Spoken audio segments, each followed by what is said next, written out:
यतिवर्यं महामतिं वेदान्तसारक्तिं सद्गुरुं प्रणतोऽस्म्यहं तदाहं सम्प्रदायज्ञं संयमीन्द्रं सदाश्रयं तद्गुरुं दच्चिदानन्दसारसमाश्रय श्री श्री दच्चिदानन्द सरस्वती महासद्गुरुभ्यो नमः हरि ब्रह्म ನಿಂಗೂ ಗೊತ್ತಾಗಲ್ವಾ ಯಾಕೆ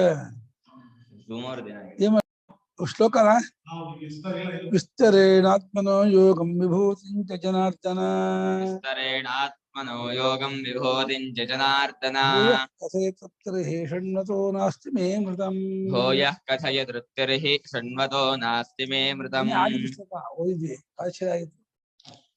ಮತ್ತೊಮ್ಮೆ ನಿನ್ನ ಯೋಗವನ್ನ ಮತ್ತು ವಿಭೂತಿಯನ್ನ ವಿಸ್ತಾರ ಹೇಳು, ಡಿಟೈಲ್ ಹೇಳು. ಯಾಕೆಂದ್ರೆ ನಿನ್ನ ಈ ಯೋಗವನ್ನು ವಿಭೂತಿಯನ್ನು ಕೇಳ್ತಾ ಇದ್ರೆ ಅದು ಅಮೃತ. ಅದು ಎಷ್ಟು ಕೇಳ್ತಾ ಇದ್ದು ನನಗೆ ಕೃಷ್ಣತಃ ಮೇ ಕೇಳ್ತಾ ನನಗೆ ತೃಪ್ತಿಯೇ ಇಲ್ಲ. ಇನ್ನೂ ಕೇಳ್ತಾ ಇರೋಣ, ಇನ್ನೂ ಕೇಳೋಣ ಅನಿಸ್ತಾನೆ ಇರುತ್ತೆ. ಅದರಿಂದ ಬೇಕಾಷ್ಟು ಟೈಮ್ ಇದೆ, ಅರ್ಜೆಂಟ್ ಮಾಡ್ಬೇಡ. ಏನು ಯುದ್ಧ 2 ದಿವಸ ಪೋಸ್ಟ್ಪೋನ್ ಆಗ್ಬೋದು ಅಷ್ಟೇ ತಾನೆ. 2 ದಿವಸ ಮುಂದಕ್ಕೆ ಹೋಗ್ಲಿ ಯುದ್ಧ. ನೀನ್ ಮಾತ್ರ ಕಮ್ಮಿ ಮಟಕ್ ಮಾಡಿದೀನಿ, ಡೈಚೆ ಹೇಳ್ಬಿಡಪ್ಪ ಅಂದ ಅರ್ಜುನ. ವಿಸ್ತರೇಣ ಆತ್ಮನಃ ಯೋಗಂ ಯೋಗೈಶ್ವರ್ಯ ಶಕ್ತಿ ವಿಶೇಷಂ. ವಿಸ್ತರೇಣ ಆತ್ಮನಃ ಯೋಗಂ ಯೋಗೈಶ್ವರ್ಯ ಶಕ್ತಿ ವಿಶೇಷಂ. ವಿಭೂತಿಂಚ ವಿಸ್ತರಂ ಧ್ಯೇಯ ಪದಾರ್ಥಾನಾಂ ಹೇ ಜನಾರ್ದನ. ವಿಸ್ತರಂ ಧ್ಯೇಯ ಪದಾರ್ಥಾನಾಂ ಹೇ ಜನಾರ್ದನ. ನಿನ್ನ ಯೋಗವನ್ನು ಎಂದರೆ ಯೋಗದಿಂದುಂಟಾದ ಅಸಾಧಾರಣವಾದ ಐಶ್ವರ್ಯ ಶಕ್ತಿ ಅರ್ಥ. ಜ್ಞಾನೇಶ್ವರ್ಯ ಶಕ್ತಿ ಬಲ ವೀರ ತೇಜಸ್ಸುಗಳಿಂದ ಉಂಟಾದ ಅಸಾಧಾರಣ ಶಕ್ತಿ ವಿಶೇಷನ್ನ ಒಂದು ವಿಭೂತಿಯನ್ನ ಅಂದ್ರೆ ಯಾವುದನ್ನು ಧ್ಯಾನ ಮಾಡಬೇಕೋ ಆ ಧ್ಯಾನ ಮಾಡ್ಬೇಕಾದ್ರೆ ಪದಾರ್ಥ ವಿಭೂತಿ. ಸೂರ್ಯ ಒಂದು ವಿಭೂತಿ, ಚಂದ್ರ ಒಂದು ವಿಭೂತಿ, ಹಿಮಾಲಯ ವಿಭೂತಿ, ಸಮುದ್ರ ಒಂದು ವಿಭೂತಿ. ಧ್ಯಾನ ಮಾಡಬೇಕು ಪದಾರ್ಥ ವಿಭೂತಿ ಅಂತ ಇದ್ದಾನೆ.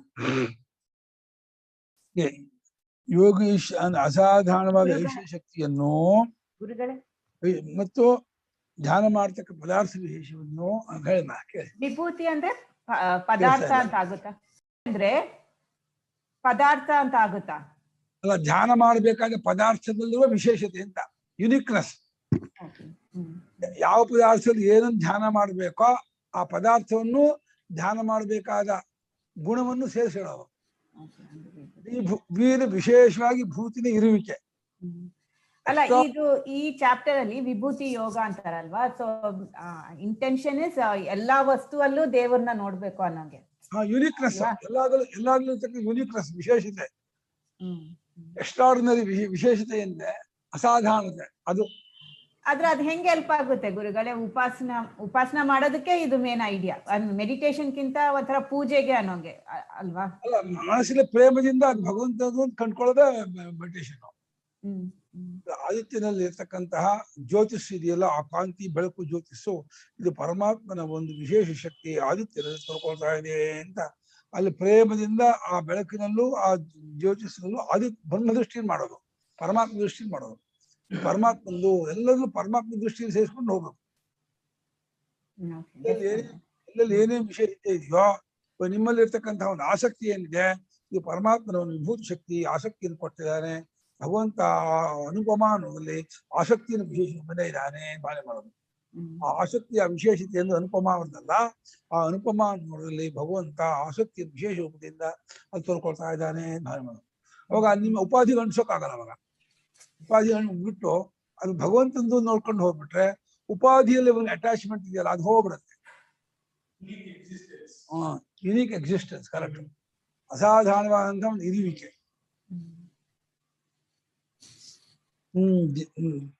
ಧ್ಯಾನ ಮಾಡತಕ್ಕ ಪದಾರ್ಥಗಳ ವಿವರ ಕೊಡು ಮತ್ತು ಯೋಗದಿಂದುಂಟಾದ ಅಸಾಧಾರಣ ಐಶ್ವರ್ಯ ಶಕ್ತಿಯನ್ನು ಹೇಳು.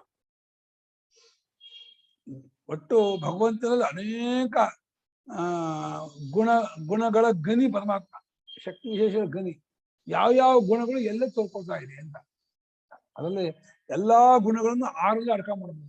ಜ್ಞಾನ, ಐಶ್ವರ್ಯ, ಶಕ್ತಿ, ಬಲ, ವೀರ್ಯ, ತೇಜಸ್ಸು, ಇದೇ ಎಲ್ಲಾದ್ರೂ ಒಂದೊಂದು ತೋರ್ಕೊಳ್ತಾ ಇದ್ದಾರೆ. ಸೌಂದರ್ಯ ಆಗಲಿ, ಅದು ಕೂಡ ಒಂದಿದೆ. ಐಶ್ವರ್ಯದಲ್ಲಿ ಸೌಂದರ್ಯ ಇರ್ಬೋದು, ಅಪ್ಸರ್ಸಿ ಬಂದಂತ ಸೌಂದರ್ಯ ಇರ್ಬೋದು. ನಮ್ಮ ಇವ್ರು ಹೇಳಿದ್ರು ಪರಮಹಂಸರು, ತೆಗಿಯೋ ಹೇಳಿಮ್ಮ, ಚಂಡಿ ಇದ್ರಲ್ಲಿ ಹೋಮದಲ್ಲಿ ಸರ್ವಭೂತೇಶು ಶಾಂತಿ ರೂಪೇಶು ಸಂಸ್ತತಃ ನಮಸ್ತಸ್ಮೈ ನಮಸ್ತಸ್ಮೈ ನಮೋ ನಮಃ. ಕರೆಕ್ಟ್. ಮಾತೃರೂಪೇಣ ಸಂಸ್ಥಿತ, ಪ್ರಜ್ಞಾರೂಪೇಣ ಸಂಸ್ಥಿತ, ವಿದ್ಯಾರೂಪೇಣ ಸಂಸ್ಥಿತ, ಶಾಂತಿ ಕಾಂತಿ ಶಾಂತಿ ಶಾಂತಿ ಪುಷ್ಟಿ ಎಲ್ಲ ರೂಪದಲ್ಲೂ ಇದ್ದಾಳೆ. ಅದೇ ಭಗವದ್ ವಿಭೂತಿ ಅಂದ್ರೆ. ಅಂದ್ರೆ ದೇವಿ ಅಂತಾರೆ. ಸಂಸ್ಕೃತದಲ್ಲಿ ಶಬ್ದಕ್ಕೆ ಲಿಂಗವೇ ಹೊರತು ಪದಾರ್ಥಕ್ಕೆ ಲಿಂಗ ಇಲ್ಲ. ಆ ತತ್ವವನ್ನ, ಇಂದ್ರಿಯಕ್ಕೂ ಮನಸ್ಸಿಗೂ ಗೋಚರವಾಗಿರೋ ತತ್ವವನ್ನ ಯಾವುದೋ ಶಬ್ದದಿಂದ ಇಂಡಿಕೇಟ್ ಮಾಡ್ಬೇಕು. ಆ ಶಬ್ದಕ್ಕೆ ಲಿಂಗ. ಆ ಶಬ್ದವನ್ನ ದೇವಿಯ ಶಬ್ದದಿಂದ ಇಂಡಿಕೇಟ್ ಮಾಡಿದ್ರೆ ಅದು ದೇವಿ ಶಬ್ದ ಸ್ತ್ರೀಲಿಂಗವಾದ್ರಿಂದ ಯಾ ದೇವಿ ಯಾ ದೇವಿ ಯಾ ದೇವಿ ಸ್ತ್ರೀಲಿಂಗ ಬರುತ್ತೆ. ಇಲ್ಲ ಯೋ ದೇವ ಅಂತ ಲಿಂಗ ಬರುತ್ತೆ. ಯೋ ದೇವ ಅಂತ ಹೇಳ್ಬೋದು, ಯಾ ದೇವಿ ಯದ್ ಬ್ರಹ್ಮ ಅಂತ ಹೇಳ್ಬೋದು, ಯತ್ತತ್ವ ಅಂತ ಹೇಳ್ಬೋದು. ತತ್ವ ತಗೊಂಡ್ರೆ ಎತ್ತ ಬರುತ್ತೆ. ಪುಲ್ಲಿಂಗ ಯೋ ಯೋ ಯೋ ಯೋ ಬರುತ್ತೆ. ಸ್ತ್ರೀಲಿಂಗ ಯಾ ಯಾ ಯಾ ಯಾ ಯಾ ಬರುತ್ತೆ. ಯಾ ಬೇಕು, ಅದು ಯೋ ಯೋ ಬೇಕು, ಎದ್ ಬೇಕು. ಏನ್ ಬೇಕೋ ಯಾವ ಲಿಂಗ ಆದ್ರೂ ಶಬ್ದಕ್ಕೆ ಲಿಂಗ ವಸ್ತು ಲಿಂಗ ಇಲ್ಲ. ಸಂಸ್ಕೃತ ವಸ್ತು ಲಿಂಗ ಇಲ್ಲ. ಯಾಕೆ ಹೇಳೋ? ವಸ್ತು ಇಲ್ಲವಾದ್ರಿಂದ. ವಸ್ತು ಅನ್ನೋದು ವಾಚಾರಂಭಣ, ಬಾಯಿನ ತಯಾರಾದ ವಸ್ತು ಇಲ್ಲ. ಶಬ್ದ ತೋರ್ತದೆ, ಶಬ್ದಕ್ಕೂ ಲಿಂಗ ಕೊಡ್ತಾರೆ ಅಷ್ಟೇ. ತತ್ವಕ್ಕೆ ತುಂಬಾ ಹತ್ತಿರ ಸಂಸ್ಕೃತ ಭಾಷೆ. ವಸ್ತು ಚಾಪೆ ಅನ್ನೋ ವಸ್ತು ಇಲ್ಲ ಅಲ್ಲಿ, ಬರೀ ಕಡ್ಡಿಗಳೇ. ಚಾಪೆ ಎಂತಿದೆಯಾ? ಕಟಹ ಪುಲ್ಲಿಂಗ ಅಂತ ಮಾಡೋದು. ಹಾಗೆ ಅದನ್ನು ತಿಳಿಸುವಂತ ಒಂದು ಪದ ಇದೆಯಲ್ಲ, ಅದ ಕಟಹ ಅಂತಾರೆ. ಆ ಸಂಧಿ ಕೊಡ್ತೀವಿ. ಪದಾರ್ಥ ಅನ್ನೋದು ಪದದ ಅರ್ಥ. ಅರ್ಥ ಅಂದ್ರೆ ಮೀನಿಂಗ್ ಅಂತ. ಮೀನಿಂಗ್ ಅಂದ್ರೆ ಮನಸ್ಸಿಗೆ ತೋರುವಂತಹ ಆಕಾರ ಅಂತ. ಅದಕ್ಕೆ ತಕ್ಕಂತಹ ಹೊರಗಡೆ ವಸ್ತು, ಅದೇ ಪದಾರ್ಥ. ವಸ್ತು ಅಲ್ಲಿದೆಯೋ ಇಲ್ಲಿದೆಯೋ, ಪುಸ್ತಕ ತಲೆಯಲ್ಲಿದೆಯೋ ಪುಸ್ತಕ ಹೊರಗಡೆ ಇದೆಯೋ, ಪುಸ್ತಕ ಇಲ್ಲಿದೆಯೋ ಇಲ್ಲ. ಹೊರಗಡೆ ಇಲ್ಲಿ ಅನ್ನೋದು ಎರಡು ಮನಸ್ಸೇ, ಒಳಗಡೆ ಹೊರಗಡೆ ಎರಡು ಏನೋ ಮನಸ್ಸೇ. ಆದ್ರಿಂದ ಅರ್ಥ ಅನ್ನೋದೇನೋ ಮನಸ್ಸು. ಅದನ್ನು ತಿಳಿಸುವಂತಹ ಪದ ಶಬ್ದ, ಅದಕ್ಕೊಂದು ಲಿಂಗ.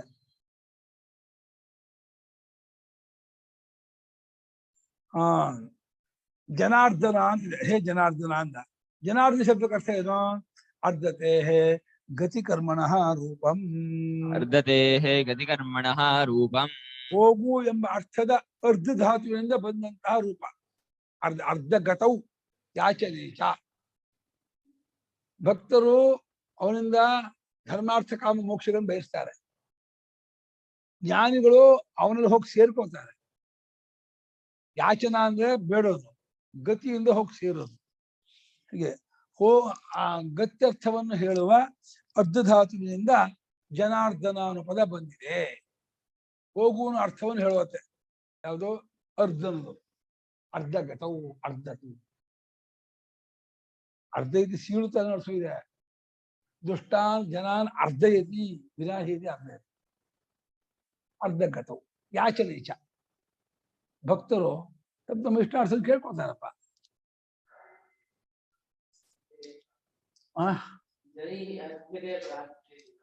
ಅಲ್ಲಿ ಅಲ್ಲೂ ಹೋಗೋದು ಅರ್ಥ ಇದೆ. ಅಲ್ಲಿ ಅವರವ್ರ ಹತ್ರಕ್ಕೆ ಹೋಗುತ್ತೆ. ಹಿಂಗ ಅವ್ರು ಭಗವಂತ ಕೊಟ್ಟದ್ದು ಅವ್ರವ್ರ ಹತ್ರಕ್ಕೆ ಹೋಗಿಸ್ತಾನೆ, ಹೋಗುತ್ತಾನೆ.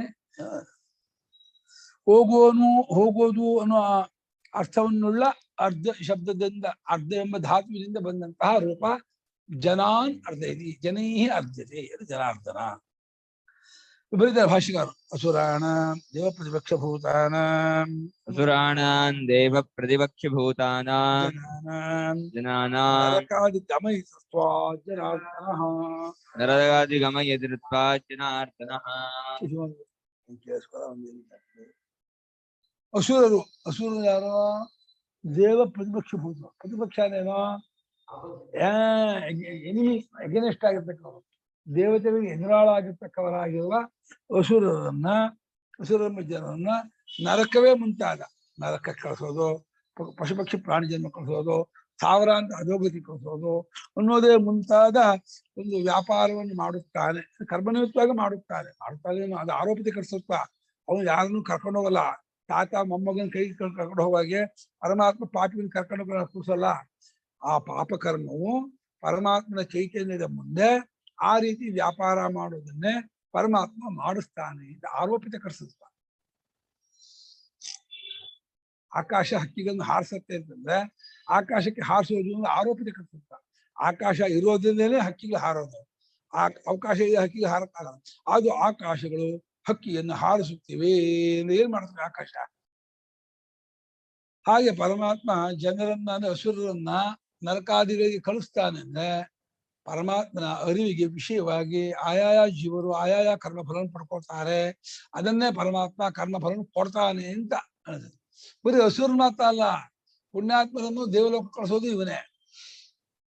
ಪುಣ್ಯಾತ್ಮರು ಯಜ್ಞಯಾಗಾದಿ ಮಾಡಿದವರು, ಉಪಾಸನೆ ಮಾಡಿದವರು, ಬೇರೆ ಭಕ್ತರು, ಸಾತ್ವಿಕ ಪುರುಷರು, ಅವರನ್ನು ಕೂಡ ಸದ್ಗತಿಯನ್ನು ಉಂಟು ಮಾಡುವನು ಇವನೇ, ದುರ್ಗತಿಯನ್ನ ಕೊಡುವನು ಇವನೇ. ಅಂದ್ರೆ ಇವನು ಮಾಡ್ತಾನೆ ಅರ್ಥ ಏನೋ, ಇವನ ಅರಿವಿಗೆ ವಿಷಯವಾಗಿ ಆಯಾ ಜೀವರುಗಳ ಕರ್ಮ ಫಲ ತೋರ್ಕೊಳ್ಳುತ್ತೆ. ಅದನ್ನೇ ಅವನು ಮಾಡ್ತಾನೆ, ಅವನಿಂದ ನಡೆಯುತ್ತೆ, ಆಗತ್ತೆ ಅಂತ ಹೇಳ್ತಾನೆ. ಅಭ್ಯುದಯ ನಿಶ್ರೇಯಸ ಪುರುಷಾರ್ಥ ಪ್ರಯೋಜನಂ. ಅಭ್ಯುದಯ ನಿಶ್ರೇಯಸ ಪುರುಷಾರ್ಥ ಪ್ರಯೋಜನಂ ಸರ್ವೈ ಜನೈಃ ಯಾಚ್ಯತೆ ಇತಿ ವಾ. ಸರ್ವೇ ಜನೈಃ ಯಾಚ್ಯತೆ ಇತಿ ವಾ. ಯಾಚನೆ ಜನ ಅದಕ್ಕೆ ಸಭೆದ್ದಾರೆ. ಅಭ್ಯುದಯ ಅಂದ್ರೆ ಏನು? ಏಳಿಗೆ. ನಿಶ್ರೇಯಸ ಅಂದ್ರೆ ಏನು? ಮೋಕ್ಷ. ಏಳಿಗೆ ಅಂದ್ರೆ ಏನು? ಮನುಷ್ಯ ಜನ್ಮದಿಂದ ಗಂಧರ್ವರು, ಕಿನ್ನರರು, ಕಿಂಪುರುಷರು, ಯಕ್ಷರು, ಸಿದ್ಧರು, ಸಾಧ್ಯರು, ಪಿತೃಗಳು, ದೇವತೆಗಳು, ಅಲ್ಲೂ ದೇವತೆಗಳು ಗ್ರೇಡು ಮೇಲೆ ಹೋಗ್ತಾ ಹೋದು, ಎಲ್ಲ ಅಭ್ಯುದಯ ಹೇಳೋದು. ಇನ್ನು ಪುರುಷಾರ್ಥ ನಿಶ್ರೇಯಸ ಅಂದ್ರೆ ಇತರಾಂ ಶ್ರೇಯ ನಿಶ್ರೇಯಸ ಮೋಕ್ಷ. ಎರಡು ಪುರುಷಾರ್ಥ ಎಂಬ ಪ್ರಯೋಜನವು ಎಲ್ಲಾ ಪ್ರಪಂಚ ಜನರಿಂದ ಇವನಿಂದಲೇ ಬೇಡ್ಕೊಳ್ತಾರೆ.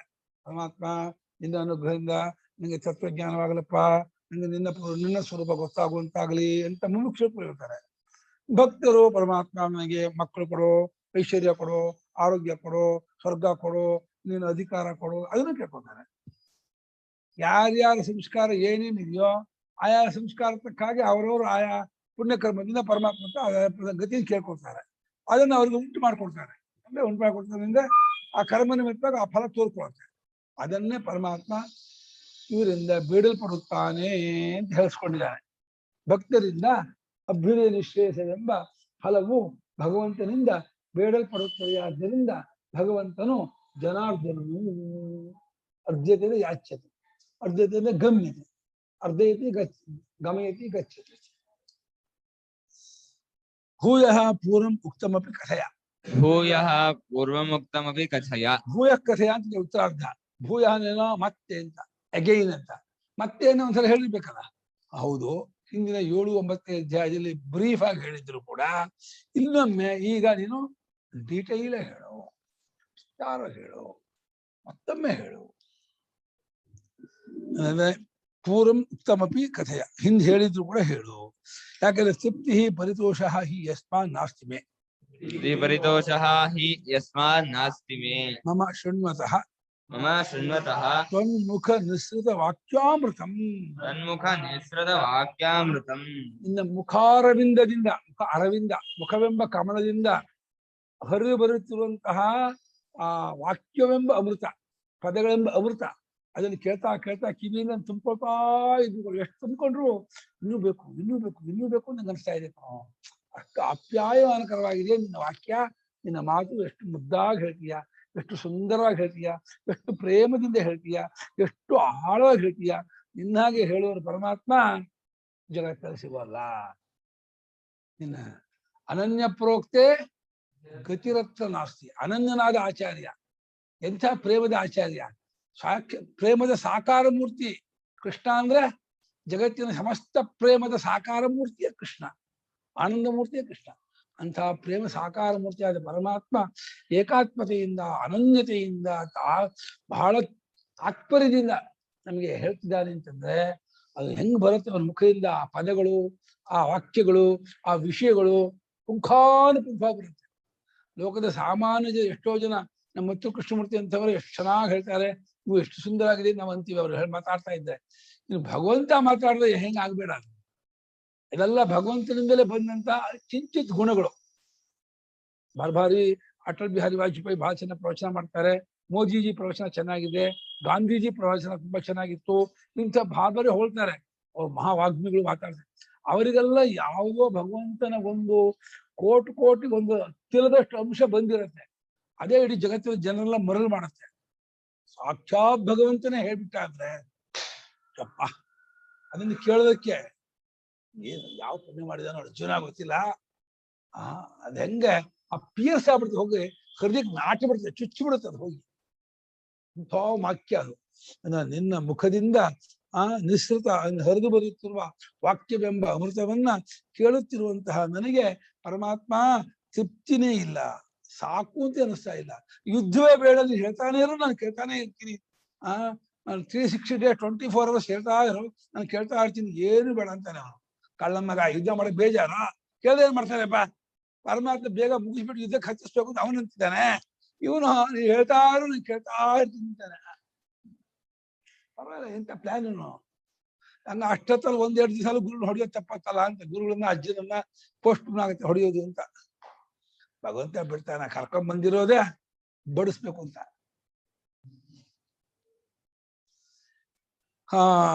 ಶ್ರೀ ಭಗವಾನ್ ವಾಚ. ಶ್ರೀ ಭಗವಾನ್ ವಾಚ. ಹಂತ ತೇ ಕಥಯಿಷ್ಯಾಮಿ ದಿವ್ಯಾಹ್ಯಾತ್ಮವಿಭೂತಯಃ. ಹಂತತೆ ಕಥಯಿಷ್ಯಾಮಿ ದಿವ್ಯಾಹ್ಯಾತ್ಮವಿಭೂತಯಃ. ಪ್ರಾಧಾನ್ಯತಃ ಕುರು ಶ್ರೇಷ್ಠ ನಾಸ್ತ್ಯಂತೋ ವಿಸ್ತರಸ್ಯ ಮೇ. ಪ್ರಾಧಾನ್ಯತಃ ಕುರು ಶ್ರೇಷ್ಠ ನಾಸ್ತ್ಯಂತೋ ವಿಸ್ತರಸ್ಯ ಮೇ. ಹಂತತೆ ಕಥಯಿಷ್ಯಾಮಿ ದಿವ್ಯಾಹ್ಯಾತ್ಮವಿಭೂತಯಃ. ಪ್ರಾಧಾನ್ಯತಃ ಕುರು ಶ್ರೇಷ್ಠ ನಾಸ್ತ್ಯಂತೋ ವಿಸ್ತರಸ್ಯ ಮೇ. ಹಂತ ತೇ ಕಥಯಿಷ್ಯಾಮಿ ದಿವ್ಯಾಃ ಹಿ ಆತ್ಮವಿಭೂತಯಃ. ಪ್ರಾಧಾನ್ಯತಃ ಕುರು ಶ್ರೇಷ್ಠ ನ ಅಸ್ತಿ ಅಂತಃ ವಿಸ್ತರಸ್ಯ ಮೇ. ಹಂತಾನೆ ಆಗಲಿ. ಅಯ್ಯ ಅರ್ಜುನ, ನೀನ್ ಕೇಳ್ಬೇಕು ಅಂತ ಆಸೆ ಆಗ್ತಿದೆ ಅಂದ್ಮೇಲೆ ನೀನ್ ಕೇಳಿದ್ಮೇಲೆ ನಾನು ಹೇಳೇ ಇರ್ತೀನಿ. ಎಷ್ಟು ಪ್ರಿಯನೋ ನನಗೆ ನೀನು. ಭಕ್ತೋಸಿಮೆ ಸಖಾಚೇತಿ, ನನ್ನ ಪ್ರಿಯ ಭಕ್ತ, ಅತ್ಯಂತ ಆತ್ಮೀಯ ಗೆಳೆಯ ನೀನು ಅಪೇಕ್ಷೆ ಪಟ್ಟ ಮೇಲೆ ನಾನು ಏನು ಹೇಳ್ತೀನಿ ಕೇಳಯ್ಯ. ಅರ್ಜುನ ಕೇಳು. ನನ್ನ ದಿವ್ಯವಾದ, ಅಲೌಕಿಕವಾದ, ಲೋಕೋತ್ತರವಾದ ನನ್ನ ವಿಭೂತಿಗಳು, ನನ್ನ ಒಂದು ವಿಶೇಷವಾದಂತಹ ಪ್ರಕಟನಾ ವಿಶೇಷಗಳು, ನಾನು ಎಲ್ಲೆಲ್ಲಿ ಯಾವ್ಯಾವ ರೂಪದಲ್ಲಿ ಪ್ರಕಟವಾಗಿದ್ದೀನಿ ಎನ್ನುವಂಥ ವಿಶೇಷವನ್ನ ಹೇಳ್ತೀನಿ. ಆದ್ರೆ ಪ್ರಾಧಾನ್ಯತಃ ಇಂಪಾರ್ಟೆಂಟ್ ಆಗಿ ಮುಖ್ಯವಾಗಿರ್ತದನ್ನ ಎಲ್ಲವನ್ನೂ, ಯಾಕೆಂದ್ರೆ ಮೇ ವಿಸ್ತರಸ್ಯ ಅಂತೋ ನಾಸ್ತಿ, ನನ್ನ ವಿಭೂತಿ ವಿಸ್ತಾರಕ್ಕೆ ತುದಿ ಇಲ್ಲ, ಅದು ಎಂಡ್ಲೆಸ್, ತುದಿ ಇಲ್ಲವಾದ್ದರಿಂದ ಅದು ವರ್ಷಶತ ಅಲ್ಲ, ಒಂದು 1,00,000 ವರ್ಷ 100 ವರ್ಷ ಹಿಡಿದು ಮುಗಿಯಲ್ಲ, 1000 ವರ್ಷ ಹಿಡಿದು ಮುಗಿಯಲ್ಲ, ಅಷ್ಟು ವಿಭೂತಿ ಇದೆ. ಆದ್ರಿಂದ ಯಾವ್ಯಾವ್ದು ಮುಖ್ಯ ಇಂಪಾರ್ಟೆಂಟ್ ಒಂದಷ್ಟು ಹೇಳ್ತೀವಿ. ಅಲ್ಲಿ ಮುಂದೆ ನೀನೇ ಬೇಕಾದ್ರೆ ಇಮ್ಯಾಜಿನ್ ಮಾಡ್ಕೊ. ಏನಾದ್ರು ವಸಂತ ಋತುವಿನಲ್ಲಿ ಆ ಗಿಡಗಳೆಲ್ಲ ಚಿಗುರಿದಾಗ ಒಳ್ಳೆ ಅದ್ರ ಅದು ಕೂಡ ಭಗವದ್ ವಿಭೂತಿ ಮಾಡ್ಕೊ. ಅದು ಅನ್ಸಿದೆ, ಆ ಮರ ಎಷ್ಟು ಚೆನ್ನಾಗಿ ಚಿಗುರಿದೆ, ಎಷ್ಟು ಚೆನ್ನಾಗಿ ಹೊಂಗೆ ಮರ, ಒಳ್ಳೆ ಗಿಳಿಯ ಬಣ್ಣದಂತೆ ಹೊಸೂರ ಚಿಗುರಿದೆ ನೋಡು, ಎಷ್ಟು ಚೆನ್ನಾಗಿ ಕಾಣುತ್ತೆ ಅಂತ ಅನ್ಸಿದೆ, ಅದು ಭಗವದ್ ವಿಭೂತಿ. ಎಲ್ಲಿ ಏನು ಕಂಡ್ರು ಕೂಡ ಯಾವುದು ನಿನ್ಗೆ ಕ್ಯೂಟ್ ಆಗಿ ಕಾಣುತ್ತೋ ಆ ಕ್ಯೂಟ್ ಎಲ್ಲ ಭಗವಂತನ ವಿಭೂತಿ ಮಾಡ್ಕೊಳ. ಒಂದೇ ಮಾತ್ರ ಹೇಳೋದಂದ್ರೆ ಅಷ್ಟೇ, ಅದು ಕ್ಯೂಟ್ ಆಗಿದೆ, ಅದನ್ನ ಅಟ್ರಾಕ್ಟ್ ಮಾಡ್ಕೊಳತ್ತೆ. ಯಾವ್ದಾವ್ದು ನಿನ್ನ ಮನಸ್ಸನ್ನು ಅಟ್ರಾಕ್ಟ್ ಮಾಡೋದು, ನಿನ್ನ ಇಂದ್ರಿಯವನ್ನು ಮನಸ್ಸನ್ನು ಅಟ್ರಾಕ್ಟ್ ಮಾಡ್ಕೊಳತ್ತೋ ಅದೆಲ್ಲ ಭಗವದ್ ವಿಭೂತಿ.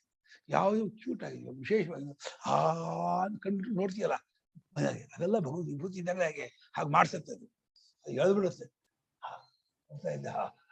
ಇಷ್ಟ ಇದೆ ನಿಂತ್ಕೊಂಡ್ಬಿಡ್ತೀಯಲ್ಲೋ, ಭಗವದ್ ವಿಭೂತಿ. ಪ್ರಾಧಾನ್ಯತಃ ಮುಖ್ಯವಾಗಿರ್ತಕ್ಕದ್ದಾಗಿರುವ ವಿಭೂತಿಯನ್ನ ಕುರುಶ್ರೇಷ್ಠ, ಕುರುವಂಶದಲ್ಲೇ ಮುಖ್ಯನಾಗಿರ್ತಕ್ಕಂಥ ಅರ್ಜುನವೇ ನಿಂಗೆ ಹೇಳ್ತೀನಿ. ಯಾಕೆಂದ್ರೆ ನನ್ನ ವಿಭೂತಿ ವಿಸ್ತಾರಕ್ಕೆ ಅಂತವಿಲ್ಲ, ತುದಿ ಇಲ್ಲ, ಕೊನೆ ಇಲ್ಲ, ಅದು ಅನಂತವಾಗಿರ್ತಕ್ಕಂಥ ವಿಭೂತಿ. ಆದ್ರಿಂದ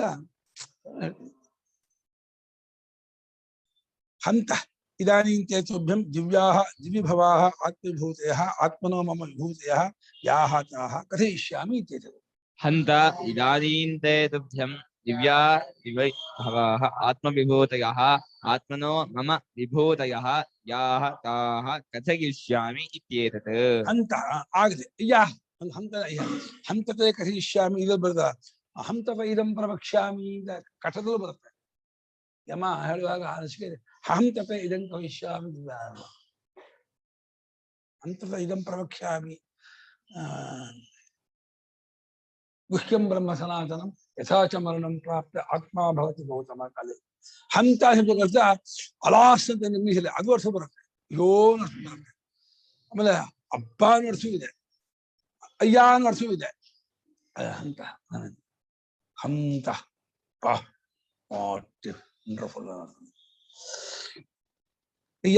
ಇದಾನಿ ಈಗ ನಿನಗೆ ಸುಬ್ರಹ್ಮ ನನಗೆ ದಿವ್ಯವಾದ ಅಂದ್ರೆ ದಿವಿಭವ ಅಂದ್ರೆ ಸ್ವರ್ಗದಲ್ಲಿ ಹೋದಂತಹ ಈ ಅಲೌಕಿಕವಾದಂತಹ ಲೋಕಾತೀತವಾದ ಲೋಕದ ಪ್ರಾಕೃತಿಕ ಧರ್ಮದಿಂದ ಕೂಡದ ನನ್ನ ವಿಭೂತಿಗಳು ಯಾವುದುಂಟು, ಒಂದು ವಿಸ್ತಾರದ ವಿಶೇಷತೆ ಯಾವುದುಂಟು, ನನ್ನದಾದ ವಿಭೂತಿಗಳು ಯಾವುದುಂಟು ಅದನ್ನ ಪಾಯಿಂಟ್ ಕೆಲವು ಮಾತ್ರ ಮುಖ್ಯವಾದದ್ದನ್ನು ಮಾತ್ರ ಪಾಯಿಂಟ್ ಔಟ್ ಮಾಡ್ಕೊಂಡು ಹೋಗ್ತೀನಿ. ವಿಶೇಷ ಅಷ್ಟೇ ಮಾತ್ರ ಅನ್ಕೋಬೇಡ, ಒಂದಷ್ಟನ್ನು ನಾನು ಪಾಯಿಂಟ್ ಔಟ್ ಮಾಡ್ತೀನಿ, ತಿಳಿಸ್ತಾ ಹೇಳ್ತೀನಿ, ನನ್ನ ವಿಭೂತಿಯನ್ನು ಗುರ್ತು ಮಾಡಿಸ್ತಾ ಹೋಗ್ತೀನಿ, ತಿಳ್ಕೋ ಅಂತಂದ. ಪ್ರಾಧಾನ್ಯತಃ ಯತ್ತ ಪ್ರಧಾನ ಯಾ ವಿಭೂತಿ ಯತ್ತ ಪ್ರಧಾನ ಯಾ ವಿಭೂತಿ ತಾಂ ಪ್ರಧಾನಾಂ ಪ್ರಾಧಾನ್ಯತೆ ಕಥಯಿಷ್ಯಾಮಿ ಹೇ ಅಹಂ ಕುರುಶ್ರೇಷ್ಠ. ಪ್ರಾಧಾನ್ಯತಃ ಯತ್ರ ಪ್ರಧಾನಾಃ ಯಾ ವಿಭೂತಿಃ ತಾಂ ಪ್ರಧಾನಾಂ ಪ್ರಾಧಾನ್ಯತಃ ಕಥಯಿಷ್ಯಾಮಿ ಅಹಂ ಕುರುಶ್ರೇಷ್ಠ. ಪ್ರಾಧಾನ್ಯತಃ ಮೂಲದ್ದು ಎಲ್ಲಿ ಯಾವ ಅಂಶ ಪ್ರಧಾನ ಮುಖ್ಯವಾಗಿದೆಯೋ ಹೇಳ್ಬೋದು. ವ್ಯಕ್ತಿಯ ಪಾಣಿನಲ್ಲಿರ್ತಕ್ಕಂತಹ ಒಂದು ಜ್ಞಾನ, ಶಂಕರಲ್ಲಿರ್ತಕ್ಕಂಥ ಜ್ಞಾನ ಭಗವದ್ ವಿಭೂತಿ ಅನ್ಕೋಬಹುದು. ಯಾವ ವ್ಯಕ್ತಿಗಳಲ್ಲಿರ್ತಕ್ಕಂಥ ಜ್ಞಾನ, ಶಕ್ತಿ, ಬಲ, ವೀರ್ಯ ಎಲ್ಲ ಹೇಳ್ಬೋದು. ಭೀಮನ ಪರಾಕ್ರಮ, ಆಂಜನೇಯ ಪರಾಕ್ರಮ, 100 ಯೋಜನ ಸಮುದ್ರವನ್ನು ಹಾರ್ದ ಅಂದ್ರೆ ಹುಡುಗಾಟ ಅಲ್ಲ. ಶತಯೋಜನ ವಿಸ್ತೀರ್ಣ ಲವಣಾಂಬಂ ಪಪ್ಲುವೆ ಲವಣಾಂಬುವಂ ಲವಣಾನ್ನವಂ ಪಪ್ಲುವೆ ಲವಣಾನ್ನ 100 ಯೋಜನದ ವಿಸ್ತೀರ್ಣವಾದ ಸಮುದ್ರವನ್ನು ದಾಡ್ದ ಅಂದ್ರೆ ಅದು ಭಗವದ್ ವಿಭೂತಿ. ಅದು ಹಾಗಾಗಿ ಎಲ್ಲೆಲ್ಲಿ ಯಾವ್ಯಾವುದು ಪ್ರಧಾನವಾಗಿ ಮುಖ್ಯವಾಗಿ ಯಾವ್ಯಾವ ವಿಭೂತಿ ಎದ್ದು ತೋರುತ್ತೋ ಆಯಾಯ ಪ್ರಧಾನವಾದ ಮುಖ್ಯವಾಗಿರ್ತಕ್ಕಂತಹ ವಿಭೂತಿಯನ್ನ ನಿಂಗೆ ಹೇಳ್ತೀನಿ. ಇಲ್ಲಿ ವಿಭೂತಿ ಆಂಜನೇಯನ್ ಬರೋದಲ್ವಾ, ಆಂಜನೇಯ ವಿಭೂತಿ ಬರೋದೇ ಇಲ್ಲ. ಆಂಜನೇಯ ವಿಶೇಷ ಕಪಿಗಳಲ್ಲಿ ಕಪೀನಾಂ ಅಂಜನಾ ಪತ್ರೋಸ್ಮಿ ಅಂತ ಅನ್ಬೋದು. ಕಪೀನಾಮಸ್ಮಿ ಮಾರುತಿ, ಕಪಿಗಳಲ್ಲಿ ನಾನು ಮಾರುತಿಯಾಗಿದ್ದೀನಿ ಅಂತ ಹೇಳ್ಬೋದು, ಮಾಡ್ಬೋದು. ಕಪೀನಾಮಸ್ಮಿ ಮಾರುತಿ ತಪಾಗತ ಪಾಂಡವಾನಾಂ ಧನಂಜಯ ಇದೆ, ಕೃಷ್ಣೀನಾಂ ವಾಸುದೇವೋಸ್ಮಿ ಇದೆ, ಕಪೀನಾಮಸ್ಮಿ ಮಾರುತಿ ಹೇಳೇ ಇಲ್ಲ.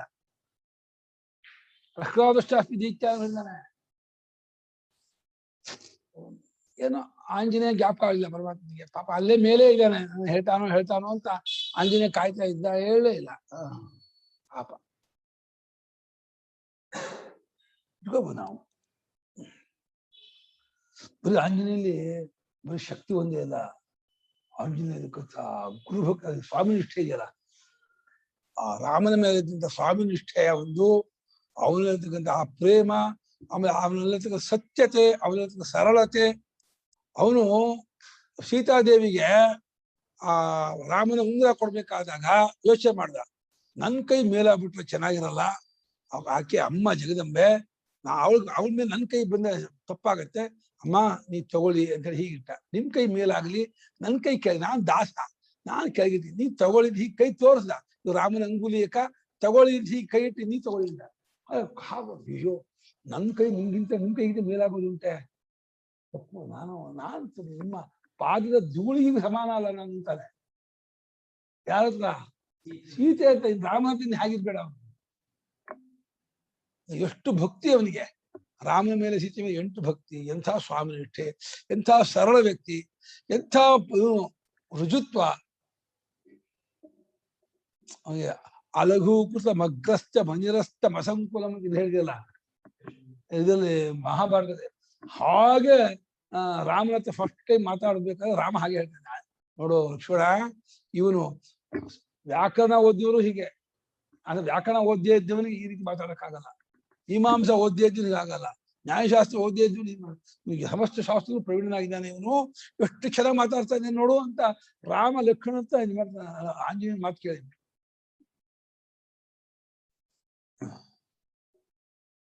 ಮಾತಾಡುವಾಗ್ಲೇನೆ ತಮ್ಮಿಂದ ಯಾವ ದೇಶ ಅಲಂಕೃತವಾಗಿದೆಯೋ ಏನೋ ಅಂತ ಕೇಳ್ತಾನೆ.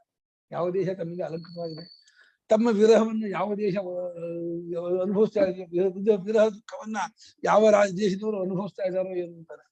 ರಾಮನ್ ಬಿಟ್ಟಿದ್ದಕ್ಕೆ ವಿರಹ ದುಃಖ ಆಗತ್ತಲ್ಲ, ಯಾವ ರಾಜ್ಯದ ಯಾವ ಊರಿನವರು ಕೇಳಕ್ಕೆ ತಮ್ಮ ವಿರಹ ದುಃಖವನ್ನ ಯಾವ ದೇಶದ ಜನರು ಉದ್ದಾಡ್ತಾ ಇದ್ದಾರೆ ಅಂತಾರೆ.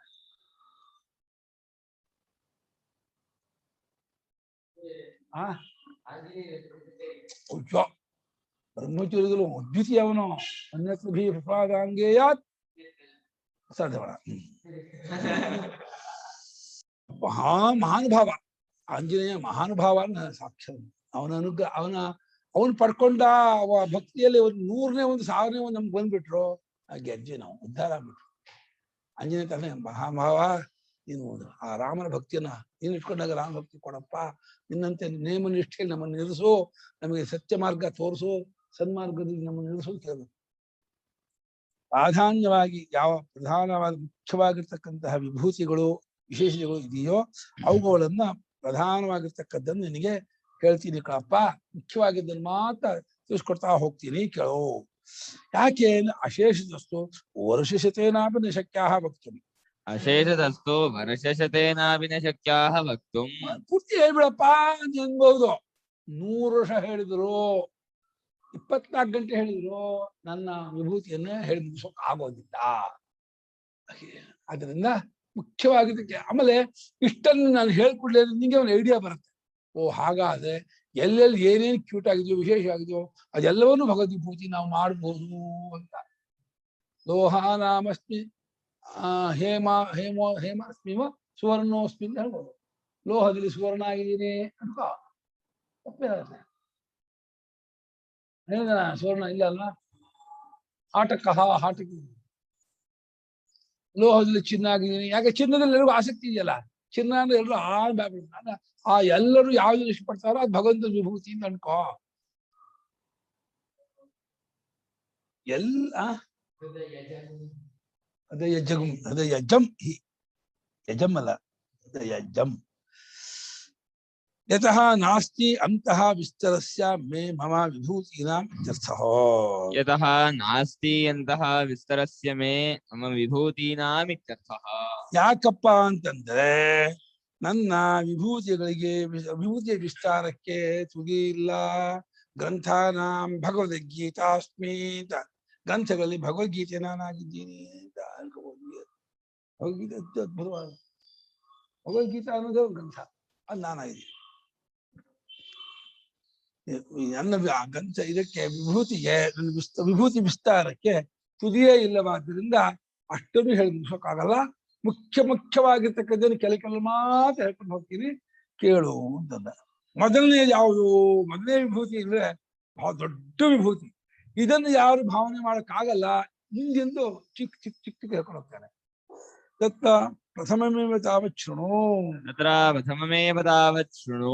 ಅಂದ್ರೆ ಆ ವಿಭೂತಿಗಳ ಪೈಕಿ ವಿಭೂತಿಗಳ ತಾಸು ಮಧ್ಯೆ ಅಂತ, ತಾಸು ವಿಭೂತಿಷು ಮಧ್ಯೆ ಪ್ರಥಮಾಂ ವಿಭೂತಿ ಶೃಣು. ಮೊದಲನೇದಾಗಿರುವ ವಿಭೂತಿಯನ್ನು ಹೇಳ್ತೀನಿ ಕೇಳು. ಅಹಮಾತ್ಮ ಗುಡಾಕೇಶ ಸರ್ವಭೂತಾಶಯ ಸ್ಥಿತಃ. ಅಹಮಾತ್ಮ ಗುಡಾಕೇಶ ಸರ್ವಭೂತಾಶಯ ಸ್ಥಿತಃ. ಅಹಮಾದಿಶ್ಚ ಮಧ್ಯಂ ಚ ಭೂತಾನಾಮಂತ ಏವ ಚ. ಅಹಮಾದಿಶ್ಚ ಮಧ್ಯಂ ಚ ಭೂತಾನಾಮಂತ ಏವ ಚ. ಅಹಮಾತ್ಮ ಗುಡಾಕೇಶ ಸರ್ವಭೂತಾಶಯ ಸ್ಥಿತಃ. ಮಧ್ಯಂ ಚ ಭೂತಾನಾಮಂತ ಏವ ಚ. ಅಹಂ ಆತ್ಮ ಗುಡಾಕೇಶ ಸರ್ವಭೂತಾಶಯ ಸ್ಥಿತಃ. ಅಹಂ ಆದಿಃ ಚ ಮಧ್ಯಂ ಚ ಭೂತಾನಾಂ ಅಂತಃ ಏವ ಚ. ಇದು 2 ವಿಭೂತಿ ಆಗಿದ್ದಲ್ಲಿ, ಪೂರ್ವಾರ್ಧದಲ್ಲಿ ಒಂದು, ಉತ್ತರಾರ್ಧದಲ್ಲಿ ಇನ್ನೊಂದು. ಹೇ ಗುಡಾಕೇಶ, ಗುಡಾಕ ಅಂದ್ರೆ ಬೆಲ್ಲ, ಗುಡಾಕದ ಗುಡ ಅಂದ್ರೆ ಬೆಲ್ಲ, ಗುಡಾಕದಿಂದ ಕೇಶ ಕೂದು, ಬೆಲ್ಲದ ಸ್ವಲ್ಪ ರೆಡ್ಡಿಶ್ ಇರ್ತದೆ. ಅರ್ಜುನನ ಕೂದಲು ಸ್ವಲ್ಪ ಕೆಂಜಡೆ. ಗುಡಾಕ ಅಂದ್ರೆ ನಿದ್ರೆ, ಅದನ್ನ ಈಶಾದ ನಿದ್ದೆಗೆ ಒಡೆಯನು ಅರ್ಥ ಮಾಡ್ತಾರೆ. ಜೊತೆ ನಿದ್ರಾ ಅಂತ ಒಂದು ಅರ್ಥ ಇದೆ. ಬೆಲ್ಲದಂತೆ ಘನಕೇಶ, ದಟ್ಟ ಕೇಶ ಅಂತ ಅರ್ಥ ಮಾಡ್ತಾರೆ. ರೆಡ್ಡಿಶ್ ಇಲ್ಲಿ ಗುಡಾಕೇಶನೇ ನಾನು. ಅಹಂ ಆತ್ಮ, ಎಲ್ಲರಿಗೂ ಆತ್ಮ ಆಗಿದ್ದೀನಿ. ಎಲ್ಲರೂ ನನ್ನನ್ನು ನಾನು ಅಂತ ಇದ್ದಾರೆ. ಆ ಬ್ರಹ್ಮಸ್ತಂಭ ಪರ್ಯಂತವಾದ ಸಮಸ್ತ ಪ್ರಾಣಿಗಳು ನಾನು ಅಂತಿದ್ದಾರಲ್ಲ, ಯಾವ್ದನ್ನ ಗೊತ್ತಾ? ನನ್ನನ್ನ ನಾನೇ ಎಲ್ಲರಿಗೂ ಆತ್ಮ ಆಗಿದ್ದೀನಿ. ಹೇಗಿದ್ದುಕೊಂಡು? ಎಲ್ಲಾ ಭೂತಗಳ ಆಶಯ ಅಂದ್ರೆ ಅಂತಃಕರಣ. ಅಂತಃಕರಣದಲ್ಲಿ ಇದ್ದುಕೊಂಡವನಾಗಿ, ಅಂತಃಕರಣ ಬುದ್ಧಿಯ ಇದ್ದುಕೊಂಡು ಎಲ್ಲರಿಗೂ ನಾನು ಆತ್ಮನಾಗಿದ್ದೀನಿ ಕಣೋ ಅರ್ಜುನ. ಇದು ಬಹಳ ವ್ಯಾಪಕವಾದ ಹೆಚ್ಚಿನದಾದ ಮುಖ್ಯವಾದಂತಹ ವಿಭೂತಿ ಇದು. ಇದನ್ನು ಮಾಡಕ್ ಆಗದೆ ಹೋದ್ರೆ ಮುಂದಿನ ವಿಭೂತಿ ಏನೋ ಜಗತ್ತಿಗೆಲ್ಲ ನಾನೇ ಆದಿ ಮಧ್ಯ ಅಂತ ಮಾಡ್ಕೋಲ್ಲ. ಮೊದಲನೇದು ಸಮಸ್ತ ಇಡೀ ಯೂನಿವರ್ಸಲ್ ಪ್ರಪಂಚಕ್ಕೆ ನಾನು ಆತ್ಮನಾಗಿದ್ದೀನಿ. ಇಲ್ಲಿ ಚೇತನವಾಗಿರುವ ಪ್ರಾಣಿಗಳಿಗೆ ಮಾತ್ರ ಆತ್ಮ ಅನ್ಕೋಬೇಡಿ, ಎಲ್ಲದ ತಿರುಳು ನಾನೇ. ಜಗತ್ತಲ್ಲಿ ಏನೇನೇನು ನಾಮರೂಪಾತ್ಮಕವಾಗಿ ಕ್ರಿಯಾಕಾರಕಾತ್ಮಕವಾಗಿ ಜಗತ್ತಲ್ಲಿ ಏನೇನಿದೆಯೋ ಎಲ್ಲಕ್ಕೂ ಆತ್ಮ. ಮತ್ತು ಎಲ್ಲರೂ ನಾನು ಯಾರು ಅಂದ್ಕೊಂಡಿದ್ದೆ ಅದು ನನ್ನನ್ನು ಅನ್ಕೊಳ್ತಾ ಇದ್ದಾರೆ.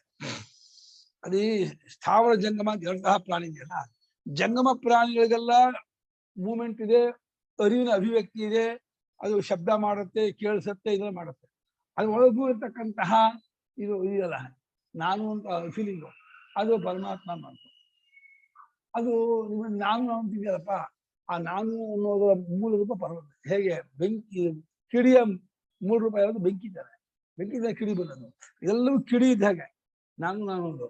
ಎಲ್ಲಾ ಕಿಡಿಗಳ ಹೊಟ್ಟೆ ಪರಮಾತ್ಮ. ಸಮಸ್ತ ಭೂತಗಳ ಅಂತಃಕರಣಾಶಯದಲ್ಲಿದ್ದುಕೊಂಡು ಎಲ್ಲಕ್ಕೂ ನಾನು ಆತ್ಮನಾಗಿದ್ದೀನಿ ಅಂತಂದ. ಹಾಗೆಯೇ ಮತ್ತು ಅಹಂ ಆದಿ ಕಸ್ಯ ಭೂತಾನ ಕೇಶಾಂಬುದು. ಎಲ್ಲಾ ಬ್ರಹ್ಮಾದಿ ಎಲ್ಲಾ ಭೂತಗಳು ನಾನೇ ಆದಿ, ಮಧ್ಯಾಹ್ನ ಸ್ಥಿತಿ ಅಂತಾನೆ ಪ್ರಳಯ. ಉತ್ಪತ್ತಿ ಸ್ಥಿತಿ ಪ್ರಳಯ ಅಂತ. ಆದಿನೇ ಉತ್ಪತ್ತಿ ಕಾರಣ, ಸಮಸ್ತಕ್ಕೂ ಕಾರಣ ಉತ್ಪತ್ತಿ ನಾನೇ. ನನ್ನಿಂದಲೇ ಹುಟ್ಟಿ ನನ್ನಲ್ಲೇ ಇದ್ದು ನನ್ನಲ್ಲೇ ಒಂದು ದೇಹದ ಮೇಲಿಂದಕ್ಕೂ ಹೇಳಿದಕ್ಕೂ ವ್ಯಾಖ್ಯೇಯ ಭಾವ ಇದೆ ಅನ್ಕೋಬಹುದು. ಅದಕ್ಕೆ ಅದು ಮೂಲ ಸಂಗ್ರಹ ವಾಕ್ಯ, ಇದು ವಿವರಣೆ ವಾಕ್ಯ ಮಾಡ್ಕೋಬಹುದು. ಇದು ಒಂದ್ಸಲ ವ್ಯಾಪಕವೇ ಇದು. ಇದುವೇ ಸಾಮಾನ್ಯ ಅಲ್ಲ. ಇಡೀ ಯೂನಿವರ್ಸಲ್ ವಿಶ್ವಕ್ಕೆ ನಾನು ಆದಿ ಮಧ್ಯ ಅಂತ ಅಂದ್ರೆ ಬೇರೆ ಇಲ್ಲೇ ಇಲ್ಲ. ಇವನ್ ಬಿಟ್ಟು ಇಡೀ ವಿಶ್ವನೇ ತಗೊಂಡ್ಬಿಟ್ಟ. ಭೂತಗಳು ಅಂದ್ರೆ ಪಂಚಭೂತ ಅಂತ ತಗೋಬಹುದು, ಸಾವಜನ್ಮ ಅಂತ ತಗೋಬಹುದು. ಭೂತಾನ ಶಬ್ದಕ್ಕೆ ಬರೀ ಮನುಷ್ಯರಿಗೆ ತಗೋಬೇಕಾಗಿಲ್ಲ, ಬರೀ ಪ್ರಾಣಿಗೆ ತಗೋಬೇಕಾಗಿಲ್ಲ. ನಾನು ಭೂತಗಳಿಗೆಲ್ಲ ಅನ್ಸುತ್ತೆ. ಭವಂತಿ ಭೂತಾನಿ ಅಂದ್ರೆ ಇರುವಿಕೆ ಪಡ್ಕೊಂಡ್ರು ಎಲ್ಲಕ್ಕೂ ನಾನೇ ಆದಿ, ನಾನೇ ಮಧ್ಯ, ನಾನೇ ಅಂತ. ಅಂದ್ರೆ ಏನೇನ್ ಕಂಡ್ರು ಕೇಳಿದ್ರು ಯೋಚನೆ ಮಾಡಿ ಎಲ್ಲವೂ ವಾಸುದೇವ ಭಗವಂತನೇ ಅಂತ ಭಾವನೆ ಮಾಡಕ್ ಏನು ಅಡ್ಡಿ ಇಲ್ಲ, ತೊಂದರೆ ಇಲ್ಲ. ಇಷ್ಟೇ ಸಾಕು. ಸಾಲಿಗ್ರಾಮ ಬೇಡ, ಮೂರ್ತಿ ಬೇಡ, ಹೂ ಬೇಡ, ಪಂಚಾಮೃತ ಬೇಡ, ಹಣ್ಣು ಬೇಡ, ಊದುಗಡ್ಡಿ ಧೂಪ ದೀಪ ಬೇಡ. ಪ್ರೇಮದಿಂದ ಇಡೀ ವಿಶ್ವವಾಗಿ ವಿಶ್ವಾತ್ಮನಾಗಿ ಜಗದ್ರೂಪಿನ ಪರಮಾತ್ಮನೇ ಈ ಮೈದೋರಿದ್ದಾನೆ, ಜಗದ್ರೂಪನಾಗಿದ್ದಾನೆ ಅಂತ ನಿರಂತರ ಭಾವನೆ ಮಾಡ್ತಾ ಇದ್ದಾರೆ. ವಿರಾಟ್ ರೂಪ, ವಿಶ್ವರೂಪೋಪಾಸನೆ. ವಿಶ್ವಾತ್ಮನಾಗಿ ಪರಮಾತ್ಮ ನಿಂತಿದ್ದಾನೆ. ಇಡೀ ಜಗತ್ತೇ ಪರಮಾತ್ಮನ ಶರೀರ. ಹರಿ ಮೈದೋರಿದ್ದಾನೆ.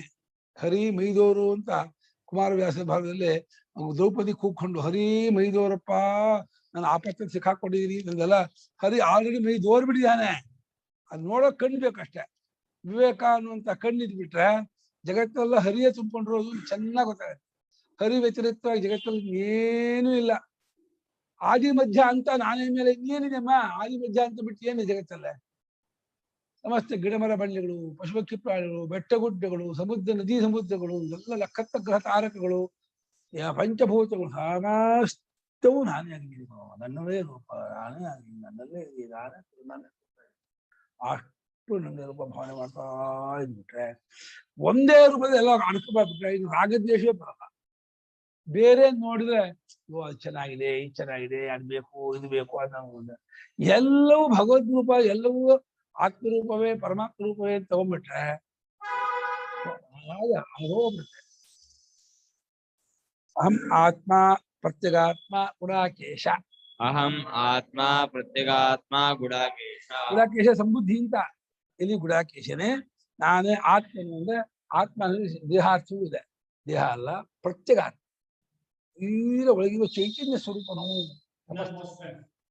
ಇನ್ನರ್ ಮೋಸ್ಟ್ ಸೋಲ್, ಇನ್ನರ್ ಮೋಸ್ಟ್ ಸೋಲ್. ಇಂದರ್ ಮೋಸ್ಟ್ ಸೋಲ್ ಅಂದ್ರೆ ಸೋಲ್ ತಗೋಬೋದ